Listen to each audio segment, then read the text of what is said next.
Hello and welcome everybody back to the CLOL Championships for 2025. My name is Alk Battery. I'll be joined by Theo again, and we've got another match for you tonight. The last match we'll be showing on the broadcast today. It's going to be University of Toronto Mississauga versus the UC Berkeley Golden Bears.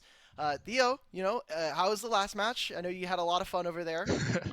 Yeah, I mean, Winthrop, doing what they do best, 3-0 over Yeah. USF.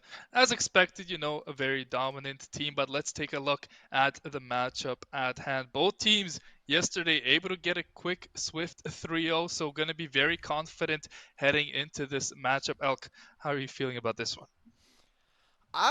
Taking a look at this, I mean, if we look historically at these two programs, the fact that this is the first time we'll be seeing the Phoenixes play here in CLOL, I think that they're obviously flying a little bit high. You look at their roster, bringing in Munchie, Snow2, and AB, players that we have seen if you've been watching across North American Challengers League qualifiers. They should be looking to kind of be de facto favorites in this matchup, but the West has always, I think, historically shown, some very fun things at the championship. So we'll be seeing if they can kind of bring a big upset in my eyes. Yeah, an upset would be fun to see, but let's not dabble too long. Let's get right into our draft here in game one. UTM against Cal. It's going to be Cal on the blue side with the first pick. See what kind of picks and bans these teams are feeling. A big player to look out for is a Munchie. He loves to play that Master Yi, loves to play that Rangar, and instantly we're going to see the Master Yi ban coming out from UC Berkeley.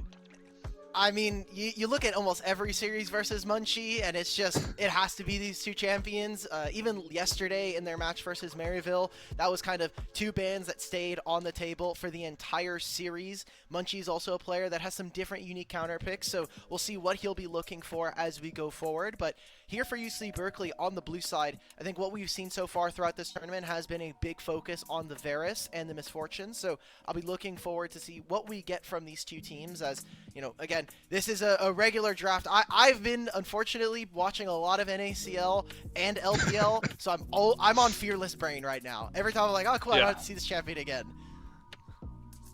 But here, where there is no fearless, it's a best of 5. Yep. We're going to be seeing all these good champions probably over and over and over. Let's take a look at all the other bans we see so far. Gwen Jace can be banned out for UC Berkeley.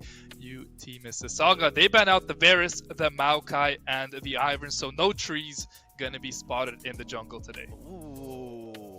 Are we going to have a treat here in game number 1? Is Mississauga going to be able to grab up Rengar for Munchie? Look, I trust Munchie. He's if you don't know, he's been a big player on those two champions like we had highlighted previously.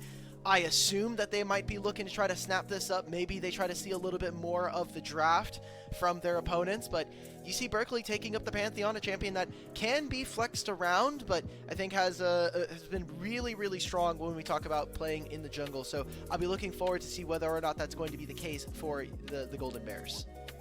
Yeah, the thing we saw from Winthrop just last year is they played the Pantheon, they played the Talia, and they just roamed around the map with those double global ultimates. It worked really, really well. Interested to see if UC Berkeley go along that same type of path. But for the side of UT Mississauga, they're going to pick up some very strong champions as well. They're going to have a Rumble in probably the top lane, and the Xin Zhao going to be in the jungle.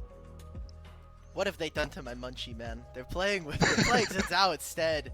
What's going on here? I mean, strong team fighting already here for Mississauga. The Phoenixes having the Xin Zhao there. I think Rumble also giving them a lot of priority from the top side. What I want to kind of look for Berkeley is when you have a Pantheon and now a Talia as well, I think this really accentuates the fact that they're probably going to want to play the map really wide, playing on side lanes. It makes it so that if you are overextended on a side lane, you can suddenly make a numbers advantage play. And now with Mbessa, this is turning more and more into what looks to be a dive composition from the side of Berkeley. Yeah, very, very strong first 3 picks here for Berkeley. Going to be answered out by the rail here, trying to slow down some of that dive and have some engage of your own. A very strong support champion can kind of be played with any ADC and any type of team comp. Rel going to be the pick here as we get into our second set of bans here. UT Mississauga, they're going to get rid of the Brawl. Very strong support here into Rel. Just a very strong support overall. UC Berkeley, though, they need to think of what they need to do. They don't really need to ban out any top laners, which is what these bans are usually saved for. So let's see where they decide to focus their attention. Are they going to get rid of some ADCs? I don't know. Let's take a look. They have a few seconds to decide. Casio. Yeah, I think personally, when you look at how UT Mississauga has played, I think you're probably going to be more looking towards the mid lane. Snow 2 is kind of a transplant going from support to playing mid. He has been practicing for a long while, so, you know, maybe shaking off a little bit of that rust when it comes to playing a more mechanical role. But he has, I think, had a more limited champion pool when it comes to their team, playing things like the Galio, the Cassiopeia, and a little bit of Azir. So I can't imagine that Berkeley are going to want to have him on some few comfort champions. Maybe push him off of that and try to get an advantage somewhere on the map, as we see that Azir is going to be banned. Does mean that they're going to be giving counter pick over to Snow 2 on the side of the Phoenix. Yeah, it looks like they're going to be locking in the ADC. Hovered the Tristana for a moment, but Ezreal is going to be the pick here for the side of UT Mississauga. Aito going to be on that one. And now, Berkeley, they need to blind pick a mid laner. They're going to go for the Tristana themselves here in this bot lane. And let's see what kind of support they want to match that up with. Or maybe they move the Pantheon down there and pick up something scary in the jungle. A lot of things they could do. If I had to guess, probably a support picked up here last with the Tristana. Should be probably some pretty dive-heavy support. As this composition from Berkeley, they're going to have a lot of single target damage. Yeah, they also have just great pick potential now with Nautilus and Talia, with the Pantheon as well. So coming in from UT Mississauga, oh no, we're getting Ornn mid. God damn it, Snow. Okay, so the way that this UT Mississauga composition is going to work is with Rumble and a Ezreal, being able to outrange your opponent is really going to be important. So how they get set up around fights, how they play battle lines, especially when you have a Rel and an Ornn now, is going to kind of be, you know, name of the game for them. UC Berkeley, however, the fact that they can just jump in onto any individual member, bypass some of that front line, does mean that I think there is a unique amount of focus going over towards Munchie and AB. How they lock down targets and who in particular they're looking for is going to be more meaningful as this game goes on, because their front line is great. Just the fact that I really like the ability for UC Berkeley and how they can snap engage onto anybody. Yeah, I agree with you. I mean, when we saw Winthrop play this kind of composition just last match on stream, I was saying I love the Talia alongside the Pantheon. You kind of dictate the pace of the game. You decide what side of the map the plays are made on. So it's going to be important for UT Mississauga to be a little bit careful on the side lanes when mid gets that prio, when the jungler's missing. You have to be careful for both of those members just to come flying in and try to outplay with the numbers disadvantage. But this Ornn pick for UT Mississauga, Alec, tell me a little bit about it. What do you think makes this such a good pick here on P5? I think it's just because Snow 2 is scared to get gapped in the mid lane, brother. Look, Nick, if you hear me, I get why you did this, but come on, man. You know, like, he's played it before here in CLOL. We've seen a couple of Ornn games from him, if you were able to catch some of Mississauga's games throughout the regular season. But I mean, it just gives them a tank in the mid lane. I think the fact that multiple champions have already been taken away, I don't know if he really wanted to go for Galio in this instance versus the Talia, but maybe something we see throughout the series. I am a little worried for UT Mississauga as we get further in this game. Just not having mid priority is going to be really tough for them if they're already not really far ahead. I think they're probably going to have to rely mostly on overgrouping, and with Ambessa and Talia on side lanes plus this Pantheon, I kind of am going to have to see how Mississauga is able to not only navigate some of the laning phase issues, but also like what objectives are we focusing? Is there really going to be, you know, a kind of a look at these dragons, because you're playing against Tristana, so the ability for you to wave clear isn't really there, and I think you also lose the 2v2, so I think gonna be a tough game for Munchie on this one. Yeah, gonna be a bit of a rough one. I'll definitely, if I'm on the side of a UTM, I'll probably look over towards the dragons. You want to get those powerful objectives on your Ornn. You obviously, once you hit that level 13 spike on your Ornn, everybody on your team is gonna start getting better and better upgraded items. one thing that's maybe overlooked with Ornn, but it's a little bit of an advantage the later the game goes. So scaling, I think probably pretty good here for UTM. But yeah, the mid game, I feel like that's going to be where the side of Cal, they really are going to have to shine. They're going to have to use these global ultimates to their best effectiveness, and they just have to pick who to target. Would you rather play around the bot side, get your bot side ahead, or would you rather play around the top side and get your Ambessa really far ahead? I mean, and best on one item is going to be kind of an interesting, this champion is just really strong, and mostly because Eclipse is also pretty strong at the moment too. I think Yeah. it's also carrying a lot of our AD junglers when you see it. That and Sundered Sky. So I am kind of with Pantheon in particular. He has so much easy like just gank setup by himself. Mhm. The Ambessa is something that they can play for, but I think it is significantly easier to look towards bottom lane, go for dives, especially with Pantheon and the Aegis. I mean, the fact that this champion just has, he's in my mind, he's always treated in Fearless as like secondary Xin Zhao, because Xin Zhao becomes a tank basically in the mid to late game when he has his Yeah. Crescent Guard. So that's kind of the same way that I see Pantheon. Just he has a little bit more upfront damage, especially, and the fact that his ultimate is near global as the game goes on is going to be something. Maybe we see early Grubs rotation coming in for the side of UC Berkeley. Yeah, do you think there's any chance we will see the bot lanes just straight up swap up around the 5 minute mark to play for those grubs, or do you think they'll just play standard, let the 3v3 play out top, maybe let the supports come up and help out in the grub fight? So I would hope for our for my boys on UTM Phoenix that like we're willing to make swaps, that we're going to be playing non-standard lanes. I think a lot of the teams, especially non-club teams, so teams that don't have a ton of support from their university, are usually on the outside looking in when we're talking about playing at a high level, and especially for some of these other teams like UC Berkeley and the Golden Bears, they're a team that, while playing in the West, I don't know if necessarily they have the roster when we talk about solo key rankings. So I'm not too sure, basically, is the answer. I'm not sure if we're going to get lane swaps coming in at the 5 minute mark. I think they're going to probably just commit to playing the laning phase. And you have a Tristana, I think you should be looking to play a little bit of Demolitionist when it comes to structures. Just quickly, what do you think of the starting Ornn items? Just the So refillable this is potion. just a piece of tech that you get for Ornn. Because Ornn can Mhm. buy items in lane. If you start with just a refillable, you can buy you can buy your first item a little bit quicker than your opponent. So I respect it. Shows that Snow2 knows he knows his tech. That's pretty cool, pretty cool. And for the matchup assignments just in the lanes, it's going to be pretty even across the board. Rumble obviously very strong in the 1v1. Ambessa also very strong in the 1v1. Pretty volatile lane. If someone falls behind, makes it a little bit hard. Tristana needs setup, but that single target damage is a real threat. And Tristana, not the most meta ADC, might be something that a lot of players just aren't used to practicing against. That's true.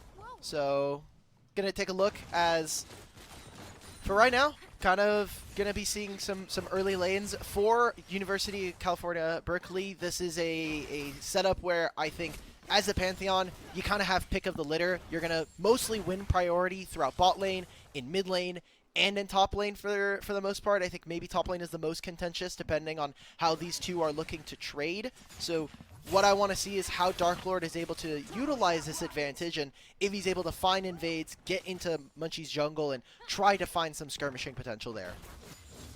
Yeah, and obviously we spoke a little bit about this series beforehand. You said Munchie, really the player to watch, has the second most kills in all of CLOL. So very decorated player, has a big gold advantage at 14 minutes every game. I think the Xin Zhao will get a lot of resources and really look to put his team in a winning position.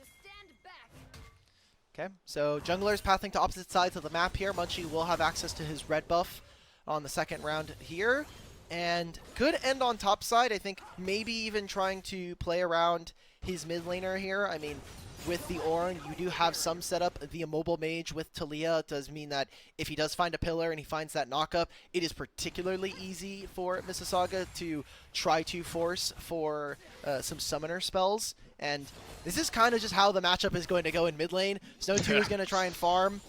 With Ornn, especially in ranged matchups in top lane, it can kind of depend. Sometimes you want to go for W max because the max percent HP that you get from Bellows Breath is really nice, but especially in ranged matchups like I was saying, just Q max and you're just farming like that for the time being. And we can kind of see a little bit of tech there from Snow2, not only with the Q max, but like we were saying with the Ornn, if you want to practice this at home, you start with refillable potion. Because it's 150 gold, you can't buy it when you open up the game, but being able to have D-Shield plus this means that he has a lot of recovery. And we're going to see an engage coming in, ball in Tristana, jumping on the rail. Wow. The stun comes through, the rail flashed away, the reset not going to come through for them. Tristana in time, they're able to survive the dive, but what a Q coming out from the Pantheon. Dark Lord gets the first blood, but should go down to the Ezreal. One more auto will do it. The flash from the Nautilus is not in time. The red buff now going to be on this Ezreal, but the Tristana going to jump back in. The flash comes through. One more auto might be able to do it. No, the turret will find the kill. A double kill for the Ezreal early in the game. Ito played that so well. I mean, this entire bot lane from UTM, really, really excellent play coming out. The Rel being able to find that flash, or being able to find the Q stun onto all three members, and those are multiple summoners gone, all of them gone from the bottom lane, and now Munchie, uninhibited. It looks like they're going to be taking priority over the bottom side of this jungle. So really well played from them, and small things there from the Golden Bears that they probably are wishing they can take back in that fight. Yeah, that was good mechanics shown, but here in the top lane, Rumble in a world of trouble, gets flashed on by the Mbessa, has flash of his own, going to be really hard to outplay this one though, as the Pantheon just needs to find a W, and you would think that's all she wrote. Getting a lot of time stalled out here, but there comes a W, the follow-up is there, Rumble falls down, but on the bot side of the map, might be the first dragon going over to UTM. Yeah.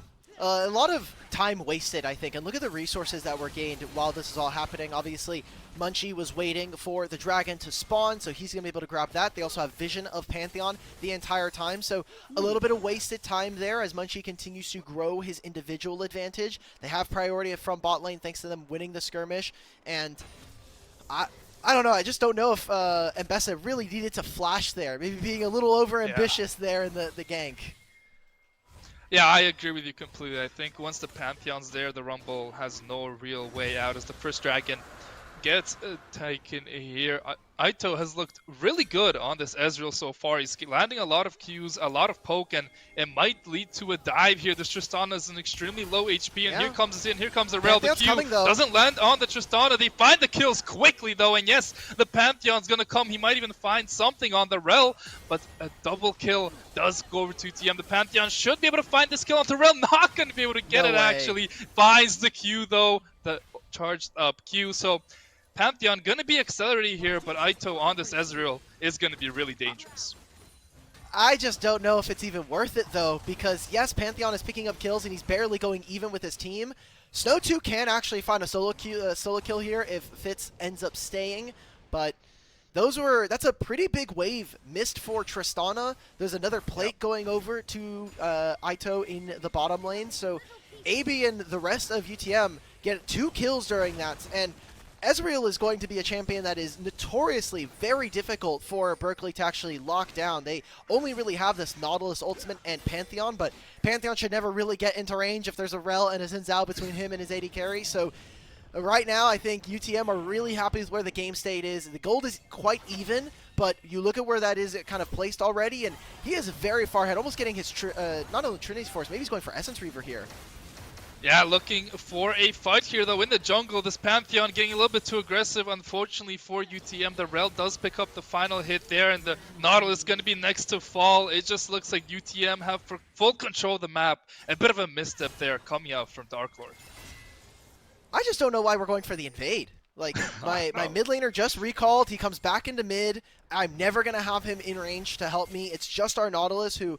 Yes, we have the Ignite, but we get to see the side of Mississauga being able to find that kill. So this first game going very, very well for them. And part of the things that we were talking about from draft was early priority from Berkeley should mean that they have objective setup. But Dark Lord has spent a lot of time trying to find these kills, trying to find ganks, and only had a, a kind of wishy-washy in terms of the hit success. Yeah, I mean, he was pretty far ahead before that little play in the jungle, but after that, now it's going to be Munchie. Very comfortable here. The first grubs are going to be started up here by the side of Cal, and the first two should go over uncontested. Let's see if maybe the third one could maybe be fought for by UTM. It's a collapse coming through. The Ornn, though, isn't here just yet. The hook hits onto the Rumble. The Embezzle, beautiful combo here coming out from the side of Cal. They find the kill onto Rumble. They get all three of the grubs, and they get out unscathed. UTM just have to recognize that that's not their play to go for, that they are not escorting their Rumble onto the right side of the map. I love that we got to see that from Berkeley, that they're fighting back and also recognizing that there's one weak point. Hey, he doesn't have Flash, why not just go for this? Seems like we're going to get a bit of a split map here as UT Mississauga are going to take control of this bottom side jungle. Into a flies forward. And here comes the Ornn ult, hits on the Tristana, who doesn't have jump. They need to kill her quickly. They do. The next kill will be the Pantheon, and now it's UTM on the chase. Any more CC? There it is, onto the Nautilus. Double Q coming up from the Rel, and the Xin Zhao gets the blast going there onto the Taliyah. It's a 4-for-0 for UTM as they completely slaughter them in this jungle and blow this game wide open. I thought this was going to be a much closer fight. They had Pantheon and Taliyah all coming in at the same time, but the damage that's coming through for UTM, you also had that knock-up from Snow 2. We get to see some of that Ornn here in this game, and this game is quickly slipping out of the grasp of the Golden Bears. Now they get to take control despite some of the goal deficits in these lanes.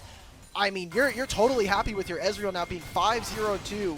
We get right into this replay, and I want to watch how Munchie and AB play this. The stun onto Dark Lord to stop him from getting into this fight. Munchie with his Crescent Guard forcing everybody to get into melee range of the Ornn makes it so much easier for Ezreal and AB to take over this fight. Yeah, and then they get the nice blast going there. I just don't think the Tristana jumping into everyone is the best idea. Doesn't get enough stacks to jump back out, and at this point in the game, your Tristana and Taliyah, they just don't do that much damage. For Cal, you kind of have that single target damage. You want to find the picks. A 4v4 like that in the jungle isn't too best, but they're looking to use that single target damage as they might be looking for a top dive. Seems like they were a bit dissuaded. They saw that Munchie was there. And Snow 2 does have teleport, so if that play took a little longer, maybe we could have had Ornn join on up. Reinforcing the mid lane play, though, it is AB and Snow 2. They don't have a ton of damage between the two of them. You can kind of see that Berkeley are trying to take control of this mid lane. Oh, I think Lincoln, you might be in a bit of trouble here. I'm kind of worried. You have that Ignite at any point. You can kind of snap turn with the Ornn ultimate coming up soon. Yeah. Not a lot of damage, though, available there for UTM. It's kind of only the Ornn and the Rel, so I think he knew he wasn't in too much trouble. But in the ball lane, this Ezreal is just having a blast. He's getting plays, he's getting everything. The Dragon's uncontested. UTM looking very, very good so far in this game one. Trinity Force already completed at like 10 minutes is really good if you needed any kind of breakpoints here for people in the audience. And another plate going over to this Ezreal. Aito having a pretty banger of a game, and when we talk about this player, he's a former mid laner, you know, has had some sub spots, has been playing on the roster for a couple of years, but the fact that we get to see him in the AD carry position is always really exciting, and you know, he's been playing since February at least, so I'm glad we get to see a little bit more of Aito, who has been you know, kind of an okay player. We talk about him playing in Tier 3. Yeah, he's had a great start to this game. All the action around the ball lane, he can't really have played it much better, so shout out to Aito so far. Obviously still a lot of game, a lot of series to go, but if things keep trending this way, UTM, they're on track, on pace for a very, very nice game one here. Trying to make a play in mid lane. Has no flash, yeah, why not? Yeah, comes out. They should be able to find the kill. Need to find one more auto. The Ornn's going to flash for it, picks up the kill. 4 members mid for UTM, as now they should rotate over to these grubs, and they should be relatively free, as I don't see a way Cal can contest this one. Maybe if they have the Mbessa, but they're trying to make this play. Okay, Pantheon's just dead. Hello? Yeah, I mean, Pantheon goes down. Nautilus trying to walk in. I'm not sure what Cal are thinking. They're down a member. They cannot face check this jungle at all, and they're just kind of falling over here one by one. They've brought over the Tristana. Now they're TPing Fitz down to the bottom lane. I really don't want to see Berkeley go for this Maybe if you find a pick onto Snow 2, then it opens you up, but after that you have to be thinking you're playing into a really fed Ezreal here, push the mid wave, try to get whatever kind of turret plate and turret damage you can before they respond. I just think it's too late now. I mean, you see now the Grubs are going over to UTM. They'll be able to re-answer into mid lane here, and that'll be the feats of strength going over to the side of Mississauga. And it's already 12-4. The gold lead is pretty massive at this point, and you have to imagine the jungle and AD carry, two players that we kind of mentioned as we went into this game, are having massive performances.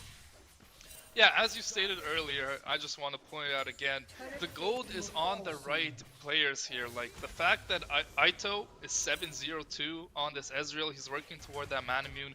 He's going to be so hard to kill on this Ezreal, and his damage output this game, if he plays it very well, will be phenomenal. It's going to get some different lane assignments now. The Oran's going to be up against the Ambessa. It looks like Ezreal's going to hit mid, and Rumble just chilling in the bot lane against the Tristana. So, for the time being, probably going to see a lack of action, no real objectives, and I think for right now, UTM do want to be able to farm up. In particular, Snow 2 is starting to fall behind. We did say that Orin is always going to be relevant despite the amount of gold he has, but he is a unique champion when we talk about weak side top laners or weak side tanks, that they really want to try to get as much gold and specifically experience as possible. They make this pick onto Lincoln. Okay. Yeah. All right, fine. Easy. Yeah. Yeah.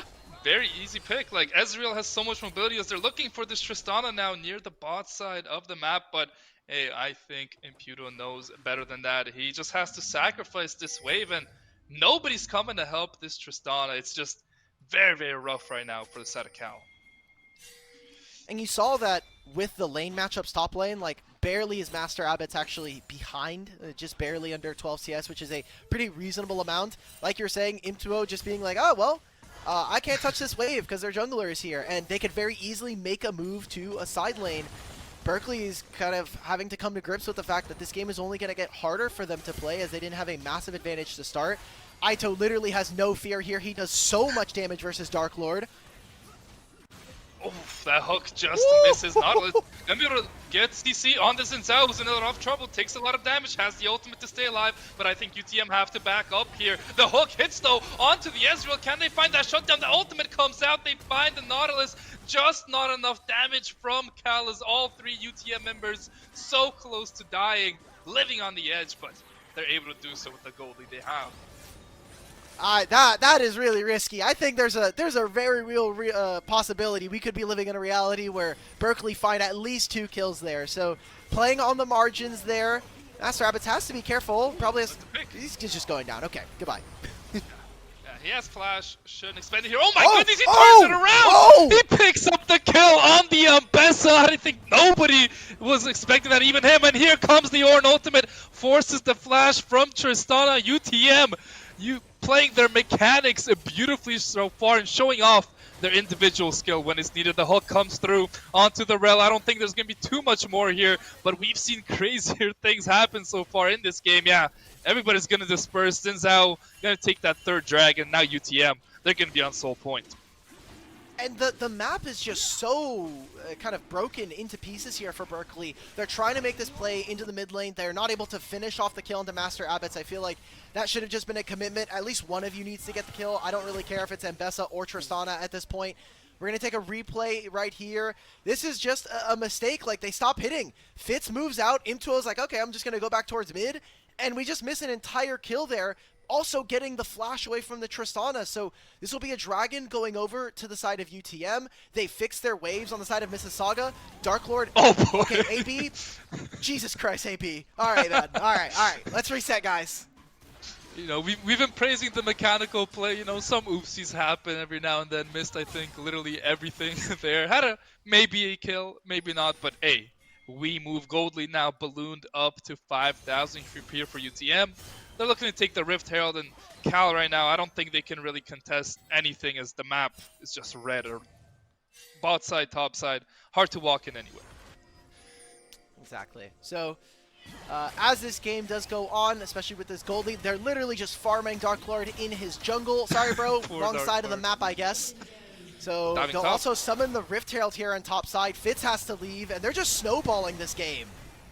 Yeah, no minions needed. Getting a bit too aggressive there. Has to flash out. Gives a shutdown over to the Taliyah, but shouldn't matter too much in the end. The Rumble also falls down in the bot lane to the Ambessa. So a good cross map here from Cal. They're going to be able to take maybe this tier 2 top as well. But still, UTM, they're going to keep blowing up this gold lead. I just don't even think it matters. Like, that bottom lane turret is almost full HP, and Bessa's never going to be able to kill it in time for it to be really relevant. It'll turn into another turret here for the side of UTM. They have, even if they do fall in kills, I think the goal lead is just so powerful right now. 6,000 in advantage for Mississauga. And I think this is an important series for them to win, not only in the fact that this is elimination here in the bottom side of the bracket, but this is the first time we've seen them here at the championship in terms of nationals. They have never been able to make it in their program's history. They've barely been able to make playoffs since 2018. And going up against the West, going up against UC Berkeley, they've been a formidable team inside their conference, and they're just making it look easy in this game one. Yeah, they're just farming this Pantheon in his jungle for Dark Lord, and there's not much really Dark Lord can do. I mean, what are you gonna do? Just sacrifice your entire jungle, let them take every camp? The game just looks very rough to play, and now this Taliyah is in the world of trouble. The Ornn ultimate almost snipes the Taliyah, who's forced to ult out. It's just UTM taking over the entire map. I want to thank our observers I saw that. for showing Snow 2 knows. He knows, okay? He know. I can't see all chat, but he's already adding me. So, all right. Well, Master Abbots dies again on a side lane, but he's pressing tab. He's like, guys, I think I can actually just build whatever I want. I could do whatever on the map, and it's not going to matter. This might just turn into a turret here for UCal Berkeley, but they're already pushing on the bottom side. They're taking control of this side of the jungle, and we haven't really touched on too many of these dragons, but there is a potential soul on the cards here for Mississauga. Ooh.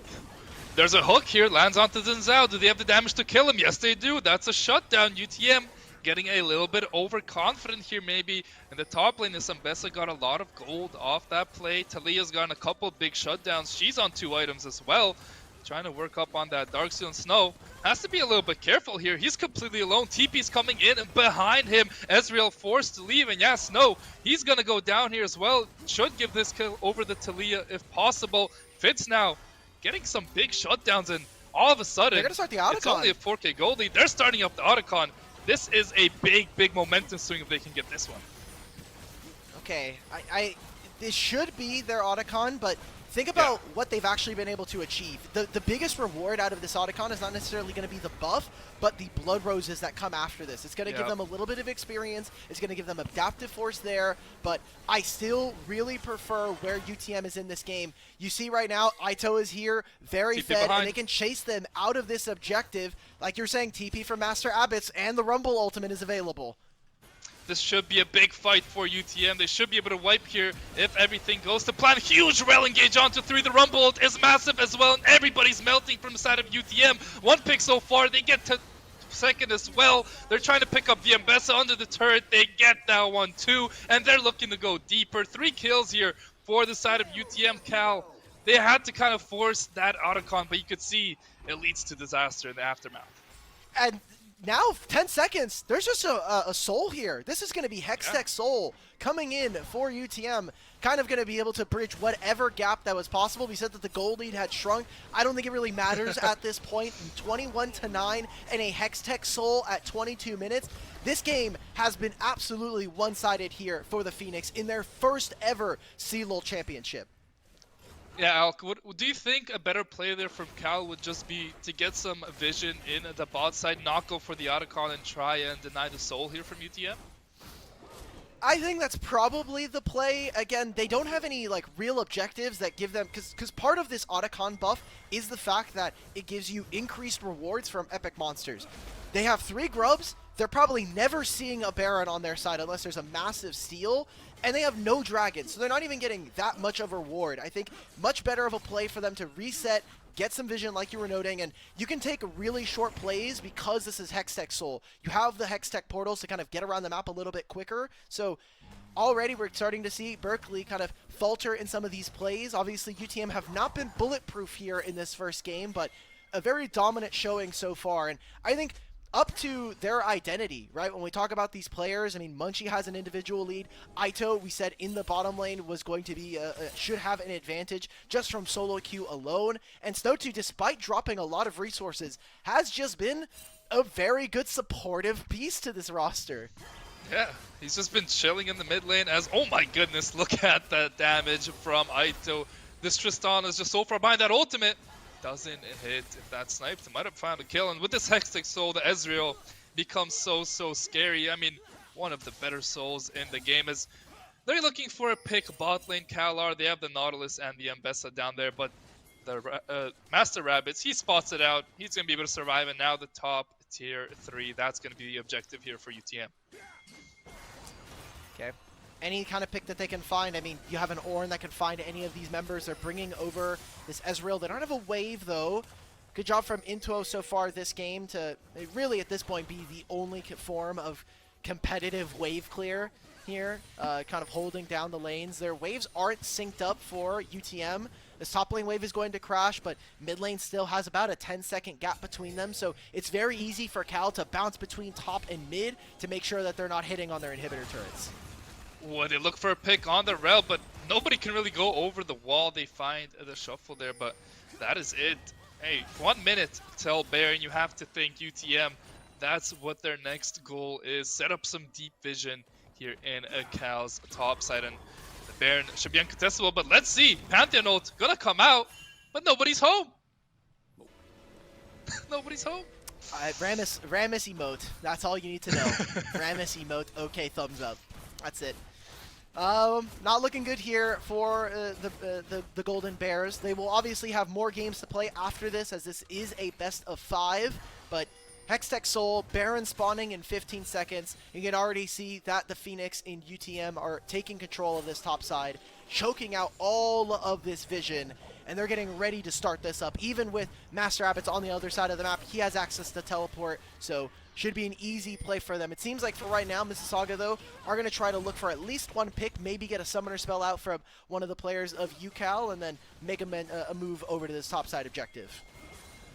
Yeah, it should be nearly impossible for the side of Cal to face check this bush, and if Dark Lord decides to do so, he will go down quickly. But you can see, they're just chilling here. Rumble pushed in bot wave. He's going to rotate over. UTM are taking their time. They're not forcing anything. And I like this. They don't want to throw the game away at a silly team fight. Okay. So, for right now, we are, again, they're starting up this Baron right now. They should be hitting it at the same time. And so Snow2 and AB are going to be playing frontline here. Master Rabbits also being able to provide a lot of support with this equalizer. Oh, already a third of Imtuo's health gone with a single true shot barrage. And we'll see if the Bears can try to make an entrance, but feel like they're not stepping up. Lincoln, this is your time, brother. Steal? Oh, that was almost a steal, but the fight's gonna kick off. The Rumble ult is massive. It's a 1-for-1 so far, but the gold lead might just be too much. Tristana's trying to hit, but the rest of her team is gone. Triple kill here coming out from a Master Rabbits, and with the Baron, you have to think they're gonna look to chase these kills down. The Talia trying to get away. Nice flash there by Snow. Gets the slow. The stun comes through from the rail. They're gonna be able to pick up this kill, and it's only a Tristana left to defend the base with 15 seconds. This might be all she wrote. Yeah, that's going to be... They might be able to end. I think with Tristana, they could be a little bit afraid, and maybe they back off. They don't have any Void Grubs really to help. Tristana is here. They have a Baron as well. They don't have very much damage, and obviously with all of them being melee, it's a bit tough for them. So UTM are going to back off, and for right now, UCal get another few minutes to breathe in this game, but I don't think it's going to be that much more, as we have an Elder Dragon spawning in a minute's time, and just look at the item differential between them, right? Like, this Ornn hits level 16, there's our 2 upgrades already given out to some of these some of their team members, and this is such a close smite fight. 100 HP on that Baron, and this equalizer just rips everybody from the side of UCal Berkeley. Yeah, I mean, it was a bit dodgy there coming out from UTM. I don't think that Pantheon should be able to get anywhere near that Baron. As Snow 2, he's going to get picked off on the side lane. We might get the game ending right here as UTM, they're going for this 4v5. The Rumble ult is big again. Ambessa gets on the backline, but look at the Xin Zhao in the backline as well. Backlines trading back and forth, but not enough damage here for Cal as UTM just too far ahead. They find 4. The Ambessa going to be the last one to fall. And just like that, Alk, the game 1 is going to end. 12, 1, and 11 is where Aito is going to be falling in his first ever CLOL championship appearance. And the Phoenix burn bright here in game number 1 up against the Golden Bears. And the game will end 28 minutes, 30 kills to 12. Very dominant performance coming out from UTM. They played their draft very, very well. A much deserved game 1 victory. And they're going to look to continue their winning ways when we head to game 2. Definitely a lot of momentum gained after that one. That was a really strong performance from them. I, gotta say that from the Golden Bears, there were some members, we were looking at, like, there is a potential for Dark Lord on this Pantheon to make some things happen. But I think from just that bottom lane play alone, then the dive afterwards where Tristana loses access, feel like that the game just completely snowballed from there, and they weren't really able to use some of the side lane prowess that we set up from both the jungle and the and the solo lane. So probably something that they're going to be going back to the drawing board on in going into game number 2. Yeah, really hard to play the game when your Tristana is just 2 levels down, a full item down. I feel like they just didn't use the Pantheon and the Talia to their full advantage. They didn't use their kits as well as they could have. You have those global ultimates. I don't think we even saw one time where we saw the Pantheon Talia ult on a target and just try and take them down the side lane. The Pantheon was very far ahead early, but got a little bit too greedy there early on into the enemy jungle, and after that it just felt like the entire time UTM was controlling the pace of the game. Yep.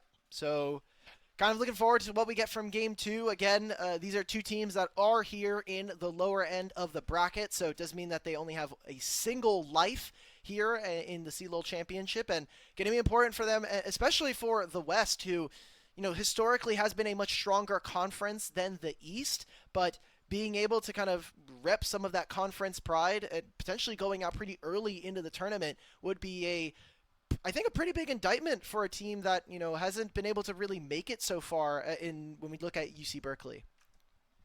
Absolutely, Alec. Well, that was a great game 1. Players are getting ready for game 2, but before we get to all that, we're going to throw it over to a very quick break, and we'll be right back with draft for the second game.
And we're back here with game number 2 between University of Toronto Mississauga and UC Berkeley Golden Bears.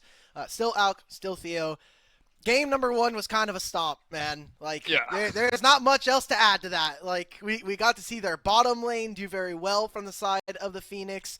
And honestly, we talked about it from the draft that we wanted to see a little bit more from Dark Lord and linking up with the solo lanes, but that wasn't necessarily the case. Coming into the second draft, I think we're going to be seeing now with UCal back on the red side, actually. Wonder how they're going to be using counterpick in this game. Yeah, complete swap sides. I think we might see more of the same kind of bans. Both the trees instantly banned out by UT Mississauga. Berkeley, they definitely don't want to see that mastery. They did leave the Rengar open last time. Interesting if they're going to leave it open again. The Jace going to be banned out, and the Varus, the exact same bans here coming out for UTM. All right. So, am I actually going to cast a Munchie Rengar game? That is the question. Are we going to see a Munchie Rengar game? Because I doubt we're going to get a Master Yi ban or Master Yi off the ban table. So for UC Berkeley, wonder what their focus is going to be. It seems like they're going to try to take AB off the rel. Definitely opens up a little bit more when we're talking about supports and what they're allowed to do. But interesting that UC Berkeley chose red side, as I would imagine that blue side, just having that first pick, being able to grab up champions like the Rumble, like the Jace, would have higher priority here in the series. So again, goes down to UC Berkeley. What are they going to use with it? Yeah, we saw that Rumble not be too relevant in the early parts of the game, but around that Baron fight and from then on just did so much damage. Those equalizers were on point from Master Rabbit, so he's very comfortable on that Rumble, and he's going to be very happy to pick that up first. And it looks like UC Berkeley, they're going to go to what they just played as well. The Pantheon is a flex pick, but as we said last game, expecting it to go into the jungle slot. Man, UC Berkeley, I gotta ask, guys, why did we ban the rel if we're just gonna salty run back this? Come on, like, surely we could have. You could just say, guys, that it wasn't the draft. It was our fault. We get to Tristana again. Okay, that's just mean. That's just mean. They should have left the rel up. You know, let's run it back, boys. Let's run it back. Well, Tristana didn't look too good, and Munchie, you know, he played the Xin to great success. If I'm Munchie, I mean, the Xin Zhao is kind of a no-brainer. It worked so well last game. You know, don't want to risk anything too early with that a bit more volatile pick on the Rengar. Picks up the Xin Zhao, which was good last game. And yeah, it looks like we're getting the exact same picks as last game. I mean, hopefully we get a bit of a different game. All right, everybody in chat, let's take a little bit of a bet here. Are we actually getting a full run back here? Because like next pick either is going to be Talia or Mbessa, and then we get into the back end of this draft. Okay, so for the 4 champions that we need to see, Rel's already gone, so we can't have a full 1-to-1 of last game. But we're looking for Ornn, we're looking for Talia, and we're looking for Nautilus. Okay, this is what we're going to be kind of keying in on. Well, it matters what UC Berkeley banned. Last time they banned out both the Casio and the Azir. This time, they're going to leave one of those open, and they ban out the Poppy. Ooh, what do you think that's for? It's kind of... So, Poppy is actually really good into UC Berkeley. You look at all of these champions having a dash. I think it's great. Yeah. We're not going to have the salty run back, unfortunately. Not only is Rel gone, but now we have Talia, so there will be a new mid lane pick. Tristana can be a flex, so we'll see if that's going to be something that's useful there. I think that Mississauga can start to feel a little bit of pressure with the fact that they don't know where this Tristana or this Pantheon is going quite yet. Instead, we're getting instead of the Azir, however, it is going to be the Casio. So Azir is available here for Snow too, and should give them a lot of range if they decide from the side of UTM to go for this champion. But already what we're seeing from the side of UC Berkeley is, again, dive composition, really strong side lanes if they want it. If they want Tristana on a side lane, that's perfectly reasonable. And for the side of Mississauga, a kind of similar team type composition that's going to want to play at range. Yeah, should be around the same, but hey, we're gonna get a spicy pick here as Ziggs, which could be both, as you said, mid or ADC. Could be either or. That should be probably their only AP damage, as well as let's see what Snow goes for. Showing a lot of champs here. What what would I pick here? I mean, I have no clue. Zed, however, that is a risky pick There's here. no way he's built like that. I don't believe you, Snow2. You're not built for Zed. There you Oh, he's go. gonna get Okay, some giving time to themselves a think little bit about more it. time. Yeah, He's gonna have yeah. some time to think Ziggs about it. again does have the ability to go flex, so you see Berkeley playing with a lot of cards close to their chest here in this game. Game number 2 draft, as UTM cycling through different mids. Snow2 has been, again, more of a supportive player when it comes to the mid lane. Has picked up a few mages upon his arrival into this role, and he's going to be playing the Syndra. So, in a similar way, a pick composition here available for the side of UT Mississauga. The range that Syndra and Rumble will be able to play against with the Nautilus. So, UC Berkeley does have to be very careful about walking into Fog of War versus this team. And instead, we're going to be getting a Leona on 5. So, we're getting a bot lane that, honestly, shouldn't be able to do all that much. You can match the range of Ezreal, but I think you lack the upfront damage. And if this does go long, we saw Aito actually take the lethality, or not lethality, but the lethal tempo Ezreal, which has been more of a new style of this champion. So I really do favor UT Mississauga when it comes to their bottom lane. Mid lane is actually where it gets a little tricky here, as Tristana can find all-in timers.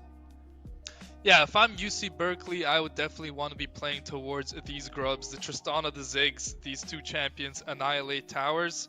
And I would definitely want to see them play towards the top side of the map around the 5-6 minute mark.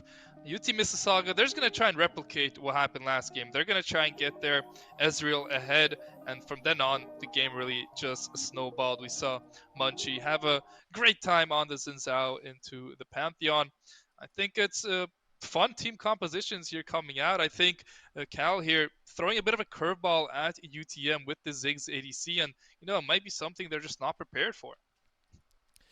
Sure, I think that with this draft, what I am going to be seeing and hoping for with Ziggs and Tristana on the same team, we need to see early grubs priority. I need to be seeing my Mbessa roam on 430, take a back timer, go towards the bottom lane. My Tristana and Ziggs need to be able to acquire priority and play for these grubs.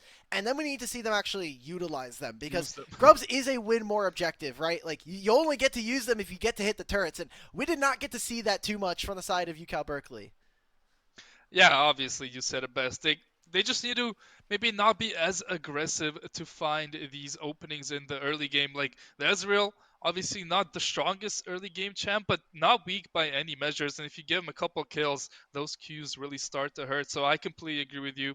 Getting the grubs, if they can just stay at an even game state and maybe even sack an objective to flip the map, try and take turrets with those grubs, I think that's the best way to play here for that team comp. But for the side of a UTM, they're going to look to replicate what they did last game. Try and shut down that Pantheon, take over the jungle, try and get deep wars, and just try and restrict the area that Cal can really play freely in. For me, what I want to look at is mid lane.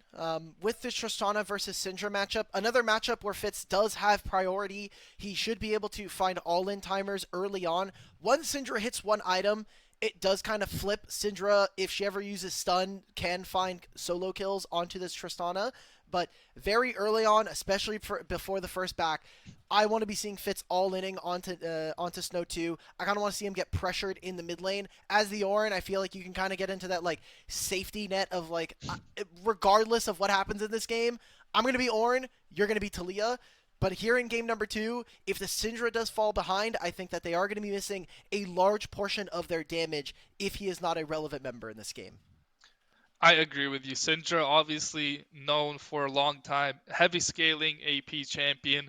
As you said earlier in the game, that's when you really got to take advantage of this Syndra. Once she gets to 1, 2, 3 items, she can just one-shot any carry in the game. So I agree with you completely. I want this Tristana to be playing very, very aggressive and give the Syndra as little space to work with, especially in those early levels. Let's talk about the top lane a little bit. We got some time. Rumble versus Mbessa. We just saw this matchup. It was kind of a little bit Mbessa favored, but that was because Lincoln on the support was just kind of ganking this Rumble over and over and found him in the side lane, and Yambessa was able to get ahead. But other than that, it was a very even matchup. Not much really happened. It was just in the team fights, the Rumble found a lot more value than the Yambessa. I think it's interesting because I got to talk to AB before the series, the support for UTM, and I was kind of asking, like, hey, I personally am not very familiar with Master Abbots, so, is there anything that you can kind of tell me about this guy? And he's like, well, he's pretty quiet, but obviously when you have a player like Munchie on your team, he is just very willing to sacrifice and drop resources. But I think kind of maybe using Rumble as a cheat code in that manner. If he ever gets dove, like, you could just use the ultimate to clear the wave. If you need a good team fighter, he's always going to be pretty relevant. And like you said, versus the Mbessa, was able to go just even with his opponent. So maybe that's something as the series does develop. Maybe they try to take him off of this comfort and force him onto a different champion. Because for right now, I think if we have a repeat of game number 1, just specifically only in top lane, I think UTM are going to be very happy with the fact that their Rumble is just going just even with their opponents and still showing up to team fights with a massive equalizer. Yeah, I absolutely agree with you. Well, Alec, we have a tiny bit of time before we get into game. Who do you think is going to take this game 2 just based of the draft? We'll forget what happened in game 1. Pretend it's game 1. What do you think of the drafts by both the teams? I really like UCal's draft. I think that Ziggs being able to outrange Syndra and Ezreal is something that's pretty important. When we look at how these comps should fight, we're going to be probably seeing them trying to make multiple picks with Leona and Pantheon, and then you have Mbessa who's able to go all in. The resets from Tristana should provide a little bit of utility there. I think that if this game ends up being even in like 15 minutes, we should see that it is very easy for UCal Berkeley to actually find fights and make it very difficult for UTM to advance the game. But from what we've seen so far, and particularly in the bottom lane, I'm not sold. I think some of the mechanics that we've gotten from Intuo in that first fight, Ito has not been perfect, especially in the early game. Some of those cues were, I'm like dodging them on the broadcast over here. So, I think there's a very real possibility that the flip that we got from level 1 or from level 3 in bottom lane could very realistically go to the other side here instead of game number 1. Yeah, I think it's important. I agree with you. The ball lane is going to be the most volatile. It could go either way. The rest of the map might not even matter, as we saw in last game. Just the Ezreal got 2 early kills, 3 early kills. Then you get the red buff. You can just poke your opponent out of lane. It just makes it so hard to play. It's also deflating for someone like Imputo, who can't walk up to his wave level 4 because his Nautilus is dead in the jungle. It also becomes deflating for the team. People start communicating less. The vibes become down. But you have to have a short memory in a best of 5. There's still a lot of League of Legends to play, and if we see those kills go the other way, the series could be at a completely different score. But let's not yap too much about that. Game 2 between UTM and Cal, starting right now. Theo, I thought I was getting paid to yap.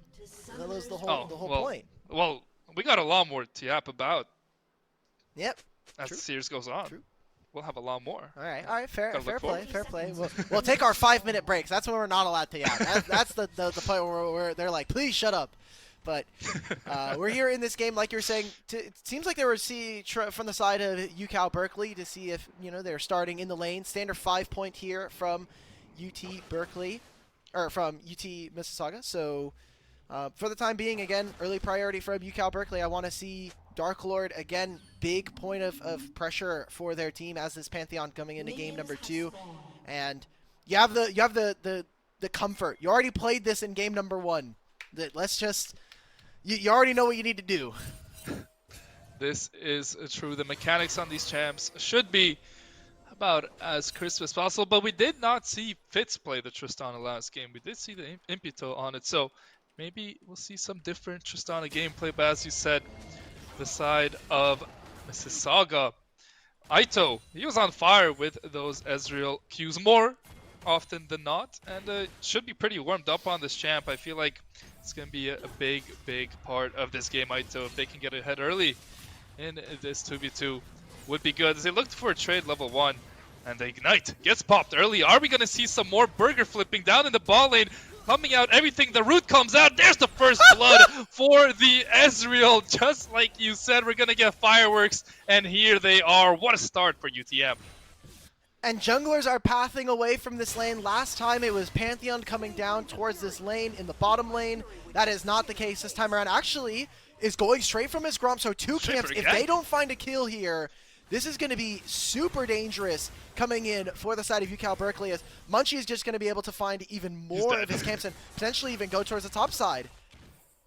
Yeah, no flash here for the Nautilus. He's going to try to fight back, gets the hook out, and now will this Pantheon be able to find the kill? No! The Q hits onto the Ezreal, but it's not empowered, so it doesn't find the kill. And yeah, as you said, that's a travesty here for Cal, and now Tristana forced to flash out early. What a start. Here comes the jungler Munchie. Flashes over the wall and picks up Fitz. What an amazing start here for UTM.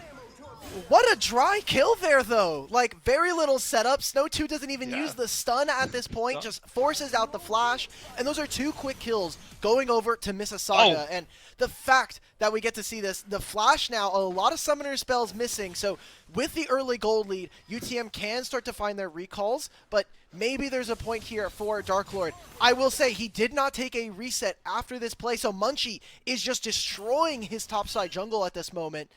And I think Munchie, you got to come top lane, brother. I think you really need to help this guy find a crash, get him a reset already, because he's going to be in a world of hurt. And you should know Pantheon is going to be coming up to this side of the map.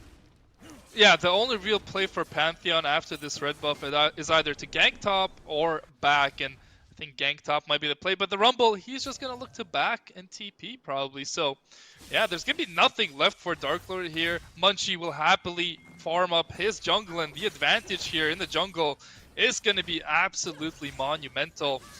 Just a great start for UTM in this second game as they look to put themselves on match point.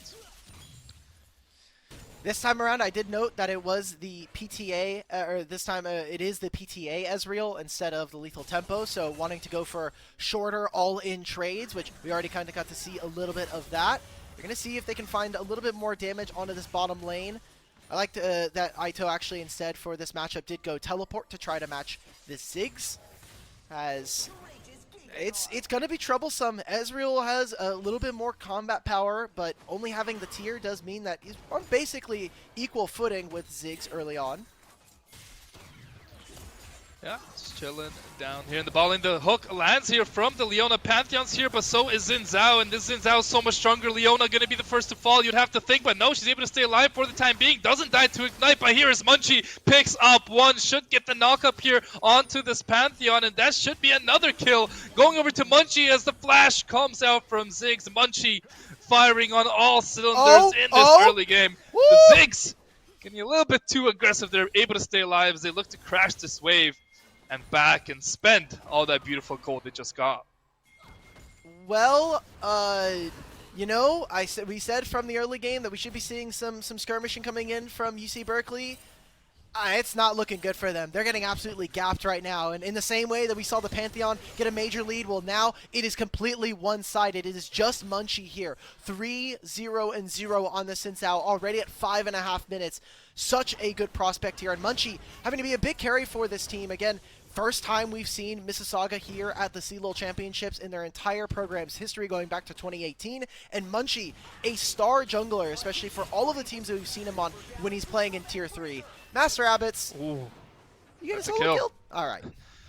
Okay. I mean, Juicebox has shown last game he's very capable on this Ambessa, and now the Rumble in a lot of trouble. Oh, some whiffs there coming out from the Ezreal. Leona's going to take a little bit of damage, should be able to stay alive unless SB has another hook ready. The Ezreal going to E in. The hook is blocked by the Ziggs.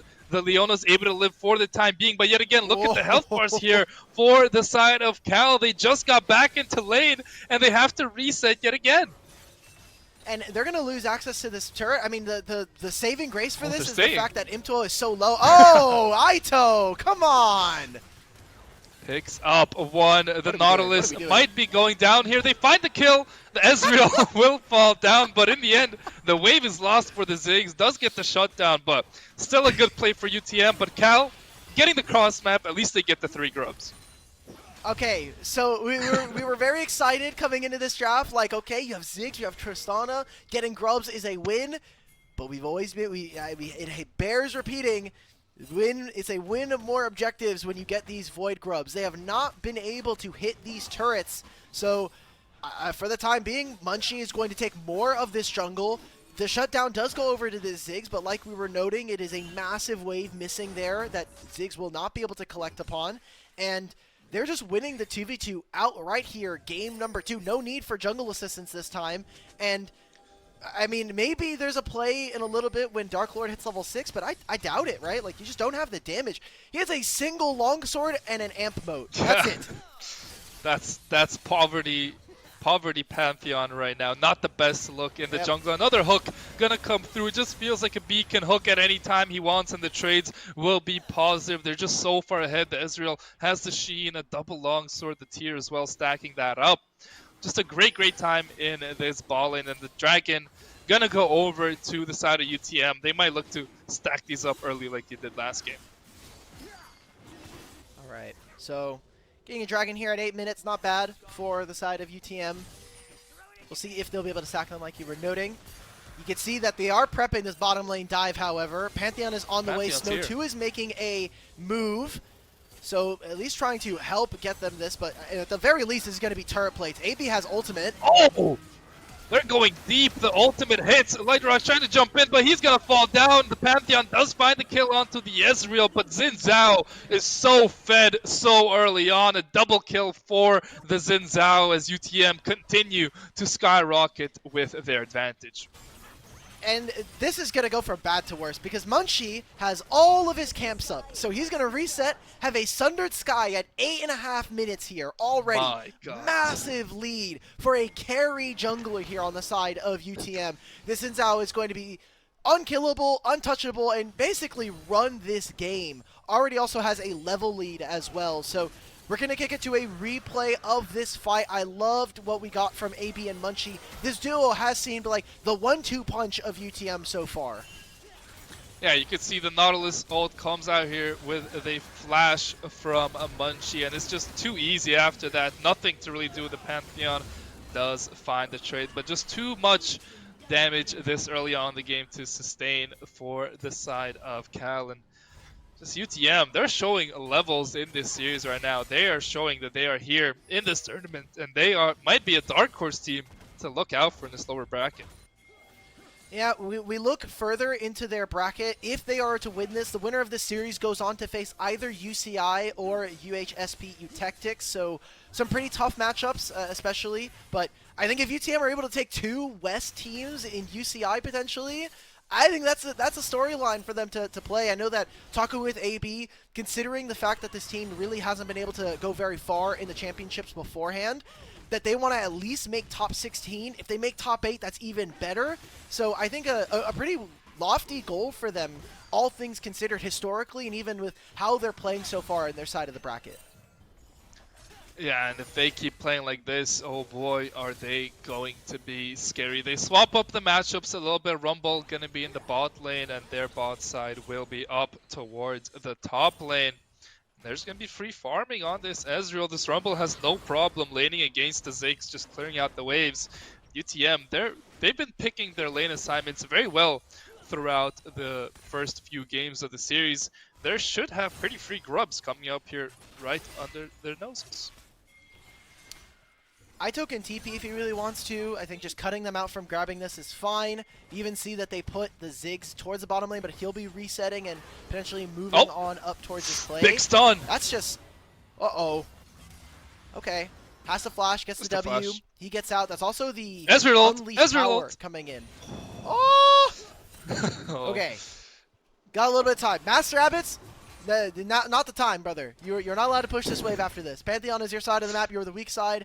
Everybody else from UTM is on the top side. Let's just take the wave. We pushed it in a turret. That's as good as it's going to get. They'll split the grubs here. This will be maybe a few camps going over to Dark Lord 70, but you look at the game right now, Theo, and the goal lead has to be almost entirely in Munchie's pockets right now. Almost double the CS of the enemy jungler here, and if they really want, they can continue to push into the mid lane, steal more of these camps.